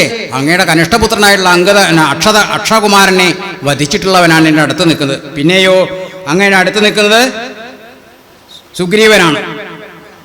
സുഗ്രീവൻ്റെ അടുത്ത് നിൽക്കുന്നതാണ് ശരഭൻ എന്ന മഹാബലനായ വാനശ്രേഷ്ഠൻ. അതിനടുത്ത് മൈന്ദൻ, കൂടെ അനുജൻ വിവിധുണ്ട്. ഈ മൈന്ദനും വിവിധനും ആരാണ്? അശ്വനീദേവപുത്രന്മാരാണ്. ഈ വാനര സൈന്യത്തിൽ എന്തെങ്കിലും അപകടം സംഭവിച്ചാൽ അവരെ അസ്ത്രങ്ങളേറ്റിട്ടോ ആയുധങ്ങളേറ്റിട്ടോ ഉള്ള മുറിവോ കാര്യങ്ങളോ ഒക്കെ വന്നാൽ ശുശ്രൂഷിച്ചിതാക്കാനുള്ള പാഠവുമുള്ള നമ്മൾ ഏത് സൈന്യയിലും ഉണ്ടാവും, സൈന്യത്തിൻ്റെ ഒപ്പം ഡോക്ടർമാരും ഇതൊക്കെ. അതിൽപ്പെട്ട ഇവരുടെ വിഷഗ്വരന്മാരാണ് മൈന്ദനും വിവിധനും, അശ്വിനി ദേവപുത്രന്മാരാണ്. പിന്നെ അതിനടുത്ത് സേതു നിർമ്മിച്ച നളൻ അതാ നിൽക്കുന്നു. അരികെ താരനുണ്ട്. പിന്നെ വൃഷഭൻ, വികടൻ, വിശാലൻ. നോക്കൂ, മാരിയുടെ പിതാവായ വീരകേസരി ഉണ്ട് അതിൻ്റെ അടുത്ത് നിൽക്കുന്നു. പിന്നെ ശതഫലി, വീരനും സാരജ്ഞനായ ജാമ്പവാൻ അതാ അടുത്ത് നിൽക്കുന്നു. ഗജൻ, ഗവയൻ, ഗവാക്ഷൻ, ദതിമുഖൻ എന്നുള്ളത്. അതിൻ്റെ അടുത്ത് അങ്ങ് കണ്ടില്ലേ രംഭൻ നിൽക്കുന്നത്. രംഭ എന്നിട്ട് കേട്ടപ്പോഴേക്ക് പേടിയായി. രംഭ എന്നാണ് പെട്ടെന്ന് മനസ്സിലാക്കിയത്. രംഭൻ എന്നാണ് രംഭൻ്റെ പരാക്രമം. രംഭ എന്താ കേട്ടാ എന്താ പേടിക്കാൻ കാരണം? പണ്ട് രംഭാപ്രവേശം എന്നുള്ളൊരു നമ്മൾ കഥ കേട്ടിട്ടുണ്ടാവും അല്ലേ? രാവണൻ തൻ്റെ പ്രഭാവമൊക്കെ കാണിക്കാൻ വേണ്ടിയിട്ട് ഇങ്ങനെ ലോകം മുഴുവൻ പിടിച്ചടക്കിക്കൊണ്ട് ത്രൈലോക്യ ഘണ്ടകനായിട്ട് അങ്ങനെ നടക്കുകയാണ്. ഓരോ രാജ്യവും ആക്രമിക്കും. അങ്ങനെ നടക്കുന്ന കാലത്ത് ഒരിക്കലും ഹിമാലയ സാനുക്കളിൽ വെച്ചിട്ട് രംഭ, അതായത് കുബേരപുത്രനായിട്ടുള്ള മണികർണനെ അടുത്തേക്ക് പോവുകയാണ്. അപ്പോൾ ഈ ദേവസ്ത്രീകൾക്ക് ഒക്കെ ഉള്ളൊരു ഇതാണ്. നമ്മളുടെ ഒരു വർഷമാണ് അവിടുത്തെ ഒരു ദിവസം. ഇന്നത്തെ ദിവസം ഞാൻ മണികർണൻ്റെ അടുത്തേക്ക് പോവുകയാണ്. ഞാൻ അവൻ്റെ ഭഗ്നിയായിട്ടാണ് ഇന്ന് അവിടെ പോകുന്നത്. അതിനെന്നെ അപ്പോൾ ഇവളെ കണ്ടോടുകൂടി അടക്കാൻ കഴിഞ്ഞിട്ടില്ല രാവണന്. ഇവളെ ഇപ്പോൾ തന്നെ തൻ്റെ ഇംഗിരത്തിന് വശാക്കണം എന്ന് വിചാരിച്ചിട്ട് അവളെ കയറി പിടിക്കാൻ തുടങ്ങണം.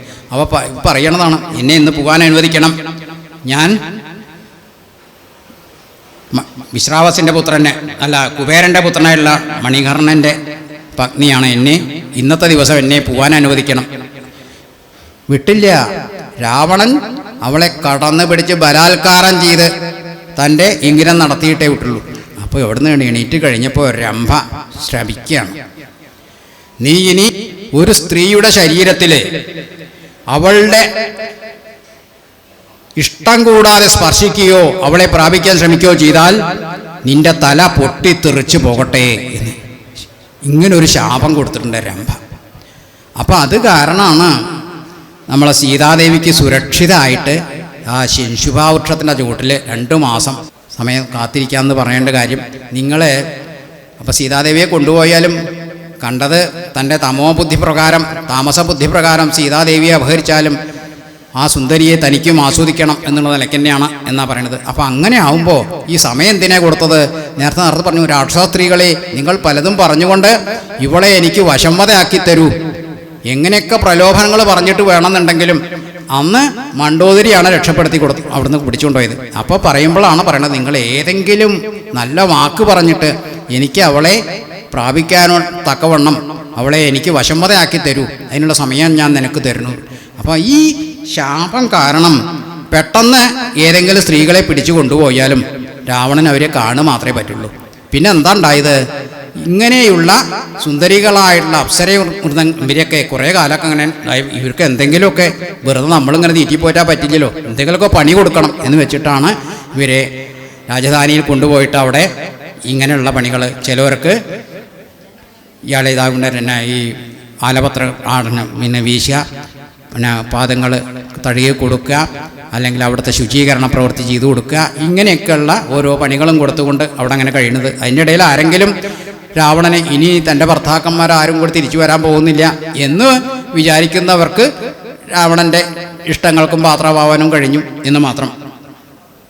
അങ്ങനെയൊക്കെയുള്ള ആ ഒരു അവസ്ഥയിലാണ് ഇവിടെ ശുഗൻ ഇത് പറഞ്ഞു കഴിഞ്ഞപ്പോൾ എല്ലാവരും ഇങ്ങനെ പരിചയപ്പെടുത്തി കൊടുക്കുകയാണ്. ഇത്രയും കേവന്മാരായിട്ടുള്ള ഈ സേനയെ നമുക്ക് പരാജയപ്പെടുത്താൻ വളരെ ബുദ്ധിമുട്ടാണ്, അതങ്ങ് മനസ്സിലാക്കണം.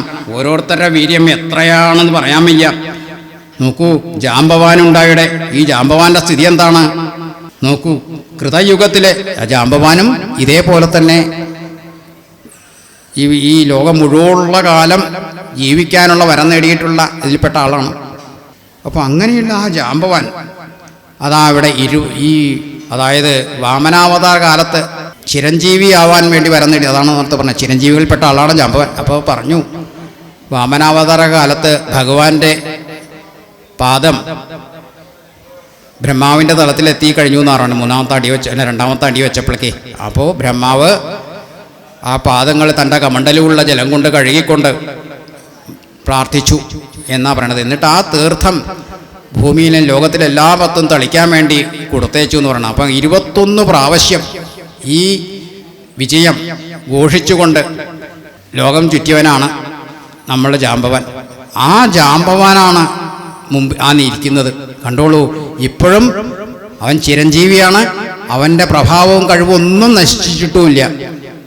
അതുകൊണ്ട് അങ്ങ് നമ്മളുടെ കാര്യം ഒന്നുകൂടി പരിഗണിക്കണം, അങ്ങ് ഒന്നുകൂടി മാനസാന്തരം അങ്ങക്കുണ്ടാവണം. ശ്രീരാമചന്ദ്രൻ്റെ പാദങ്ങളെ ആശ്രയിക്കുക തന്നെയാണ് വേണ്ടത് എന്ന് ഒന്നും കൂടി ഉറപ്പിച്ച് പറയാണ്. നോക്കൂ, ഈശ്വരനോട് പോരടിക്കാൻ ആർക്കും കഴിയില്ല. അദ്ദേഹത്തിൻ്റെ ഇഷ്ടങ്ങളെ എത്ര നമ്മൾ പോരടിച്ചാലും ജയിക്കാൻ സാധിക്കില്ല. അതേ നടക്കാൻ പോകുന്നുള്ളൂ. അങ്ങ് ഈ വൈരം ഉപേക്ഷിക്കണം. ഇത്രയൊക്കെ പറഞ്ഞ് കൊടുത്ത് അപ്പോഴും ഭാവം മാറണില്ല. ഇനി കുറച്ചു നേരം കൂടിയും നീ എൻ്റെ മുന്നിൽ നിൽക്കുകയാണെന്നുണ്ടെങ്കിൽ സംശയമില്ല, നിൻ്റെ വാളിന് ഊണാവും. നീ എന്തൊക്കെ എനിക്ക് ഉപകാരങ്ങൾ ചെയ്തു തന്നിട്ടുണ്ട്, അനവധി ഉപകാരങ്ങൾ ചെയ്തു തന്നിട്ടുണ്ട്. അതൊക്കെ ഓർക്കുമ്പോൾ ഞാൻ നിന്നോട് ക്ഷമിക്കണം. അതൊക്കെ ഓർത്തത് കൊണ്ട് മാത്രമാണ് ഇത്രയും ഞാൻ നിന്നോട് ക്ഷമിച്ചത്. ഇനി ഇതിൽ കൂടുതൽ ക്ഷമിക്കാൻ നീ ഇടവരുത്തരുത്, വേഗം പൊയ്ക്കോളൂ എന്ന് പറഞ്ഞിട്ട് അവിടെ നിന്ന് പറഞ്ഞേക്കാണ്. തൻ്റെ ദൗത്യം പൂർണ്ണമായിട്ട് നിറവേറ്റിക്കഴിഞ്ഞ ചാരിതാർത്ഥ്യത്തോടെ ശുഗൻ അവിടുന്ന് മടങ്ങുകയാണ്. അതായത് അന്ന് അഗസ്ത്യ മഹർഷിയുടെ ശാപം കിട്ടിയത്, അപ്പോൾ അതിന് ശാപമുക്തിക്കുള്ള മാർഗവും കൂടിയും കിട്ടിയത് വേണ്ടതുപോലെ പ്രയോഗിച്ചതുകൊണ്ട്, രക്ഷപ്പെട്ടതുകൊണ്ട് തനിക്ക് വീണ്ടും തൻ്റെ പൂർവ്വ രൂപവും പൂർവ്വ മനസ്സും പൂർവ്വസ്ഥിതിയിലേക്ക് എത്താൻ സാധിച്ചുള്ള ചാരിതാർത്ഥ്യത്തോടുകൂടി ശുഗൻ അവിടുന്ന് ഇനി നീ എൻ്റെ മുമ്പൊന്നും കാണരുത്, അപ്പോൾ ഇനി രാവണ സേവകനായും കൊണ്ട് ഇവിടെ നിൽക്കേണ്ടതില്ല എന്ന് സ്വയം ഇനി വിളിച്ചാൽ വരണമെന്നൊന്നുമില്ല, എവിടേക്കെങ്കിലും പൊയ്ക്കോളാന്നാണ് പറയുന്നത്. അപ്പോൾ ശരിക്കും ശ്രീരാമഭക്തനായും കൊണ്ട് തനിക്ക് ഇനി ജീവിക്കാലോ എന്നുള്ള ചാരിതാർത്ഥത്തോടെ ശുഗൻ അവിടുന്ന് പോയി മറയുകയാണ്.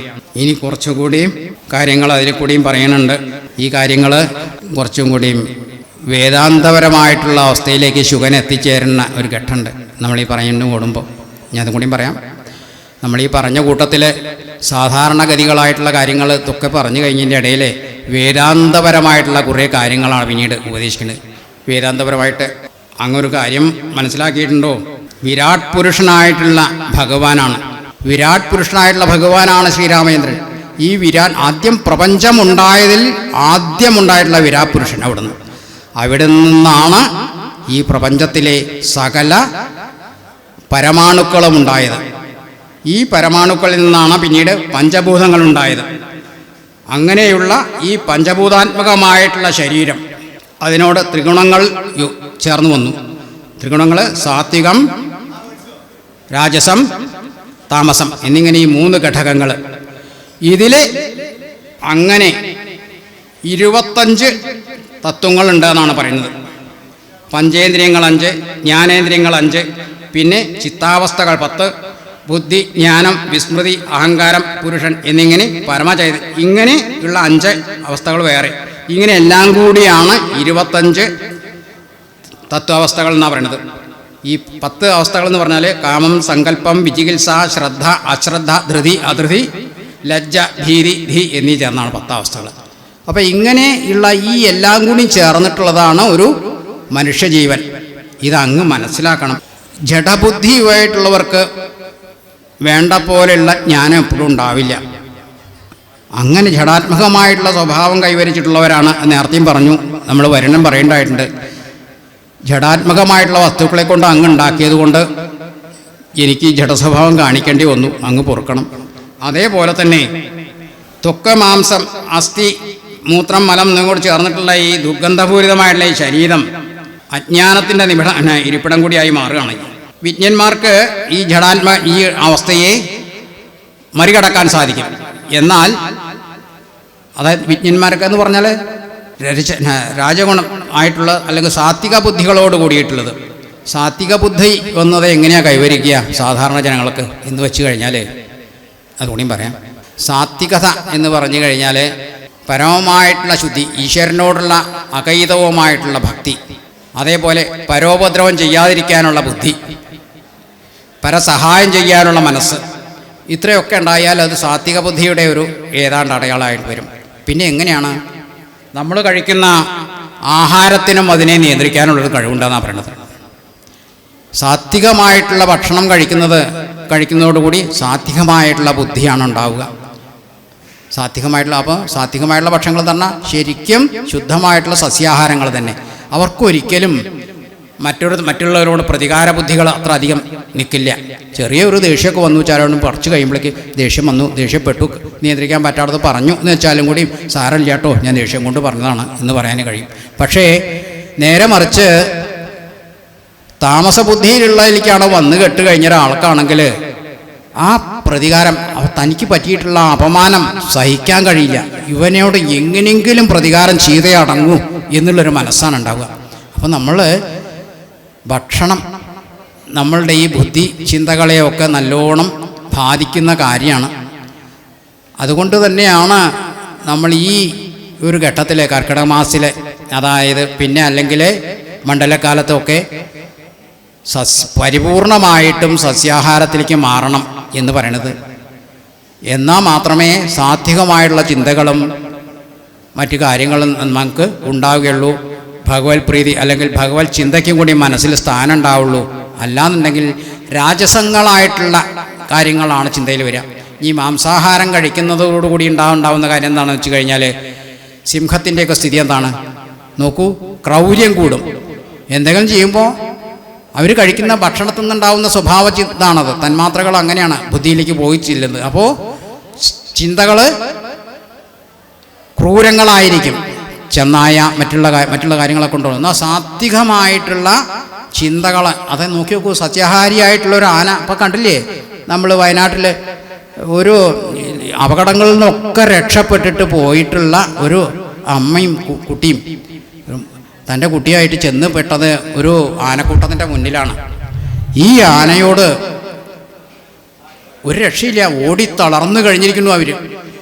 ഭഗവാനെ രക്ഷിക്കണേ, ഞങ്ങൾ അത്രയും ഒരു അപകടത്തിൽ നിന്ന് രക്ഷപ്പെട്ടു വരികയാണ്, ഉപദ്രവിക്കരുതേ എന്ന് പറഞ്ഞിട്ട് അവിടെ ഇങ്ങോട്ട് വീണ് നമസ്കരിച്ചു എന്നാണ് പറഞ്ഞത്. ശരിക്ക് സാക്ഷാൽ അപ്പം ഈശ്വരൻ്റെ കാരുണ്യം എന്ന് പറയുക. ആ ആനയ്ക്ക് തോന്നിയിട്ടുള്ള ബുദ്ധി പെട്ടെന്ന് അത്രയും സാത്വിക ബുദ്ധിയുമായിട്ട് തോന്നിയിട്ട് ഇവരെ രക്ഷിക്കണം, ഇവർ മറ്റൊരു ആനകളും വന്നിട്ട് ഉപദ്രവിക്കരുതെന്ന് വെച്ചാൽ അവിടെ കാവൽ നിന്ന് കൊടുത്തു എന്നാണ് പറഞ്ഞത്. വെളിച്ചാവുന്നവരെ എന്നിട്ട് കാവൽ നിന്നിട്ട് കണ്ണീരൊടുക്കുകയാണത്രേ അവർ. ആ ആനക ചെയ്തേ അവർക്ക് കാവൽ നിന്നുകൊണ്ട് മറ്റുള്ളവർ വന്ന് രക്ഷപ്പെടുത്താൻ വന്നപ്പോൾ ഈ ആനകൾ ഇങ്ങനെ ഇവർക്ക് കാവൽ നിൽക്കുന്നതാണ് കണ്ടതെന്നാണ് പറഞ്ഞത്. നോക്കൂ, സാത്വികമായിട്ടുള്ള ഭക്ഷണം കഴിക്കുന്നവർക്കുണ്ടാവുന്ന ഒരു മാറ്റമാണത് കണ്ടത്. ആന എപ്പോഴാണ് ഉപദ്രവിക്കുക? അത്ര അധികം ഉപദ്രവിക്കുന്നവരോട് മാത്രമാണ് ആനയ്ക്ക് പകയും വൈരാഗ്യം ഉണ്ടാവുന്നത്. നേരെ മറിച്ച് മറ്റുള്ളവരുടെ സാത്വിക ബുദ്ധി വന്നതുകൊണ്ട് കാണിച്ചില്ലേ, ഇതേപോലെ തന്നെയാണ് നമുക്കൊക്കെ ഉണ്ടാവുന്നത്. നമ്മളിപ്പോൾ ആരെങ്കിലും എന്തെങ്കിലുമൊക്കെ ഒന്ന് പറഞ്ഞു, ദേഷ്യം വന്നു, ചിലപ്പോൾ എന്തെങ്കിലുമൊക്കെ പറഞ്ഞു വെച്ചാലും കൂടി നമ്മളത് മനസ്സ് കൊണ്ട് നടക്കില്ല, കുറച്ച് മാറി സതി കേട്ടോ ഞാൻ അപ്പം അങ്ങനെയൊക്കെ പറഞ്ഞു എന്നേ ഉള്ളൂ, ഞാൻ അത് മനസ്സിൽ വെച്ച് കൊണ്ടു നടക്കണ്ട എന്ന് സാത്വിക ബുദ്ധി വന്നിട്ടുള്ളവരോട് പറയും. മറ്റുള്ളവർ അങ്ങനെ കൊണ്ട് നടക്കൊന്നുമില്ല. ഇനി താമസ ബുദ്ധിയുടെ മറ്റൊരു കാര്യമാണ് കാമലോപാധികൾ. അതിനിഷ്ടം പോലെ അവസരം കിട്ടുകയാണെങ്കിൽ നോക്കും. പിന്നെ രാജസബുദ്ധി എന്ന് പറഞ്ഞു കഴിഞ്ഞാൽ അത് മറ്റൊരു കാര്യമാണ്. രാജസബുദ്ധി എന്ന് പറഞ്ഞാൽ വീര്യമാണ് കൂടുതൽ, വീരപരാക്രമങ്ങൾ. രാജാക്കന്മാരൊക്കെ പറഞ്ഞിട്ടുള്ളതാണ് രാജസബുദ്ധിയാണ് ഉണ്ടാകുക. കീഴടക്കുക, തൻ്റെ കരബലം കൊണ്ട് മറ്റുള്ളവരെ കീഴടക്കിക്കൊണ്ട് ഭരിക്കുക എന്നുള്ളത് രാജസബുദ്ധിയുടെ മറ്റൊരു പ്രതിരൂപമാണ്. അപ്പം ഇങ്ങനെ സാത്വികരും രാജസ ഗുണത്തോടു കൂടിയിട്ടും തമോ ഗുണത്തോടു കൂടിയിട്ടാണ് പ്രപഞ്ചത്തിലെ ഓരോ ജന്തുവിനെയും ഉണ്ടാക്കിയത്. അതിൽ നമ്മളുടെ ആ പൂർവ്വപുണ്യം കൊണ്ട് നമ്മൾ മുമ്പ് ആർജിച്ചു വെച്ചിട്ടുള്ള പൂർവ്വപുണ്യം കൊണ്ടോ നമ്മളുടെ പൂർവമായിട്ടുള്ള ആ വാസന ഘടകം കൊണ്ടോ ഒക്കെയാണ് പിന്നീട് ജന്മം കിട്ടുമ്പോൾ ഓരോ കുലത്തിൽ അങ്ങനെ വേണ്ടി ജനിക്കേണ്ടി വരുന്നത്. നല്ല കാര്യങ്ങളൊക്കെ ചെയ്തുകൊണ്ട് മരിച്ചു പോയിട്ടുള്ള ഒരു ആത്മാവ് പുനർജന്മം നേടുമ്പോൾ സാത്വികമായിട്ടുള്ള ജീവിതചര്യകളോട് കൂടിയിട്ടുള്ള കുടുംബത്തിൽ വന്നിട്ട് ജനിക്കാനും ആ നിലയ്ക്ക് ഉയർന്നു വരാനും സാധിക്കും. മറ്റ് ദുരിതങ്ങളൊന്നൊക്കെ ആയിട്ടുള്ളവർക്ക് ഈ താമസബുദ്ധിയും വരും, ദുരിതങ്ങൾ അനുഭവിക്കാനുള്ള യോഗങ്ങളും ഉണ്ടാവും. എങ്ങനെയാണ് പിന്നെയോ രാജസബുദ്ധി ആയിട്ടുള്ളവർക്ക് കാമലോപാധികളോടാണ് കൂടുതൽ താല്പര്യം തോന്നുക. താമസബുദ്ധിയേക്കാൾ ഏറെ അവർക്ക് കെട്ടിപ്പിടിക്കാനും സാധാരണ വെട്ടിപ്പിടിക്കാനും മറ്റുള്ള കാര്യങ്ങൾക്കൊക്കെയാണ് തോന്നുക. ഏതായാലും അതിൽ ഏറ്റവും ഉത്തമമായിട്ടുള്ള സാത്വികാബുദ്ധിയോട് കൂടിയിട്ടുള്ള ബ്രാഹ്മണ സ്വഭാവമാണ് ഇവിടെ സാത്വികം കൊണ്ട് നമ്മൾ ഉദ്ദേശിച്ചിട്ടുള്ളത്. അത് അങ്ങയ്ക്ക് തീർച്ചയായിട്ടും ഉണ്ടാവേണ്ടതാണ്. കാരണം പൗലസ്ത്യ മുനിയുടെ പൗത്രനാണ് അങ്ങ് ഒരിക്കലും ഒരു രാക്ഷസനല്ല, അസുരനല്ല. അങ്ങയ്ക്ക് ഇപ്പോഴും മാറാവുന്നതേ ഉള്ളൂ. ഈ സ്വഭാവം ഒന്ന് മാറ്റിയെടുക്കാൻ വേണ്ടി കുറച്ച് നേരം പിന്നെ അങ്ങ് എത്രമാത്രം കഠിനമായിട്ടുള്ള തപസ് ചെയ്തിട്ടാണ് ബ്രഹ്മദേവനെ അങ്ങ് പ്രസാദിപ്പിച്ചത്. ആ ബ്രഹ്മദേവൻ്റെ അനുഗ്രഹം കൂടി അങ്ങയ്ക്കില്ലേ. അതുകൊണ്ട് ഇപ്പോഴും സാത്വികമായിട്ടുള്ള ഒരു ബുദ്ധി അങ്ങ് കൈവരിച്ചിട്ട് പ്രവർത്തിക്കാൻ തുനിയാണെന്നുണ്ടെങ്കിൽ ഈ ശ്രീരാമചന്ദ്രൻ്റെ ഉപദ്രവം ഒന്നും ഉണ്ടാവില്ല. അദ്ദേഹത്തിൻ്റെ ഭക്തനായിക്കൊണ്ട് ഇനിയും ചിരകാലം ഈ ഭൂമിയിൽ വസിക്കാൻ സാധിക്കും എന്ന് പറഞ്ഞുകൊണ്ട് വേർപിരിയാണ്. നമുക്ക് ഈ ശുഗനെ പിരിഞ്ഞു പോകുമ്പോൾ ഒരു പ്രാർത്ഥനയില്ലാണ് കൊടുക്കാം. രാമ രാമേതി രാമേതി ജപിച്ചുകൊണ്ട് ആമയം വേറിട്ടു സാധിക്ക മോക്ഷവും. രാമ രാമേതി രാമേതി ജപിച്ചുകൊണ്ടമയം വേറിട്ടു സാധിക്ക മോക്ഷവും. സത്സംഗമത്തോടു രാമചന്ദ്രം ഭക്ത വത്സലം ലോകശരണ്യം ശരണതം ദേവം മരതകാന്തികാന്തം രമാ സേവിതം ചാപബാണായുധം രാഘവം. സുഗ്രീവസേവിതം ലക്ഷ്മണ സംയുതം രക്ഷാനിപൂർണം വിഭീഷണസേവിതം ഭക്ത്യാ നിരന്തരം ധ്യാനിച്ചു കൊൾകിലോ മുക്തി വന്നിടും ആദീനില്ല സംശയം. രാമ രാമേതി രാമേതി ജപിച്ചുകൊണ്ട് അമയം വേറിട്ടു സാധിക്ക മോക്ഷവും. രാമ രാമ ഹരേ ശ്രീരാമചന്ദ്ര ജയ. രാമ രാമ ഹരേ ശ്രീരാമചന്ദ്ര ജയ എന്ന് പാടിക്കൊണ്ട് ശുഗൻ അവിടുന്ന് അങ്ങനെ നടന്ന് നീങ്ങുകയാണ്. ബാക്കിയുള്ള കാര്യങ്ങൾ ഞാൻ നാളെ വിവരിക്കാം. ശുഗൻ്റെ പൂർവ്വവൃത്താന്തം മുതൽക്കുള്ള ബാക്കി കാര്യമാണ് നാളെ ഇവിടെ പറയാനുള്ളത്. ഓം പൂർവം രാമതപോവനാദിഗമനം ഹത്വാ മൃഗങ്കാഞ്ചനം വൈദേഹീഹരണം ജടായുമരണം സുഗ്രീവസംഭാഷണം ബാലീനിഗ്രഹണം സമുദ്രതരണം ലങ്കാപുരിന്ദാഹനം പശ്ചാത് രാവണകുംഭകർണൈന്ധനം ഏതത്തി രാമായണം. ഹരേ രാമ രാമ രാമ ഹരേ ഹരേ, ഹരേ കൃഷ്ണ കൃഷ്ണ കൃഷ്ണ ഹരേ ഹരേ. സ്വസ്തി പ്രജാഭ്യാം പരിപാലയന്തം ന്യായേന മാർഗേണ മഹിം മഹിഷ ഗോബ്രാഹ്മണിഭ്യോ പശുവശ്ച നിത്യം ലോകാ സമസ്താ സുഖിനോ ഭവന്തു. ലോകാ സമസ്താ സുഖിനോ ഭവന്തു. ലോകാ സമസ്താ സുഖിനോ ഭവന്തു. കായേന വാചാ മനസേന്ദ്രിയം വാ ബുദ്ധ്യാത്മനാ വാ പ്രകൃതിസ്വഭാവാത് കരോമി യദ്യത് സകലം പരസ്മൈ നാരായണായേതി സമർപ്പയാമി. ശ്രീകാടാമ്പുഴമ്മേരി സമർപ്പയാമി. ഓം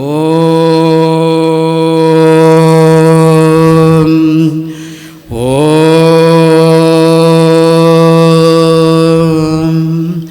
ഓം തത്സൽ.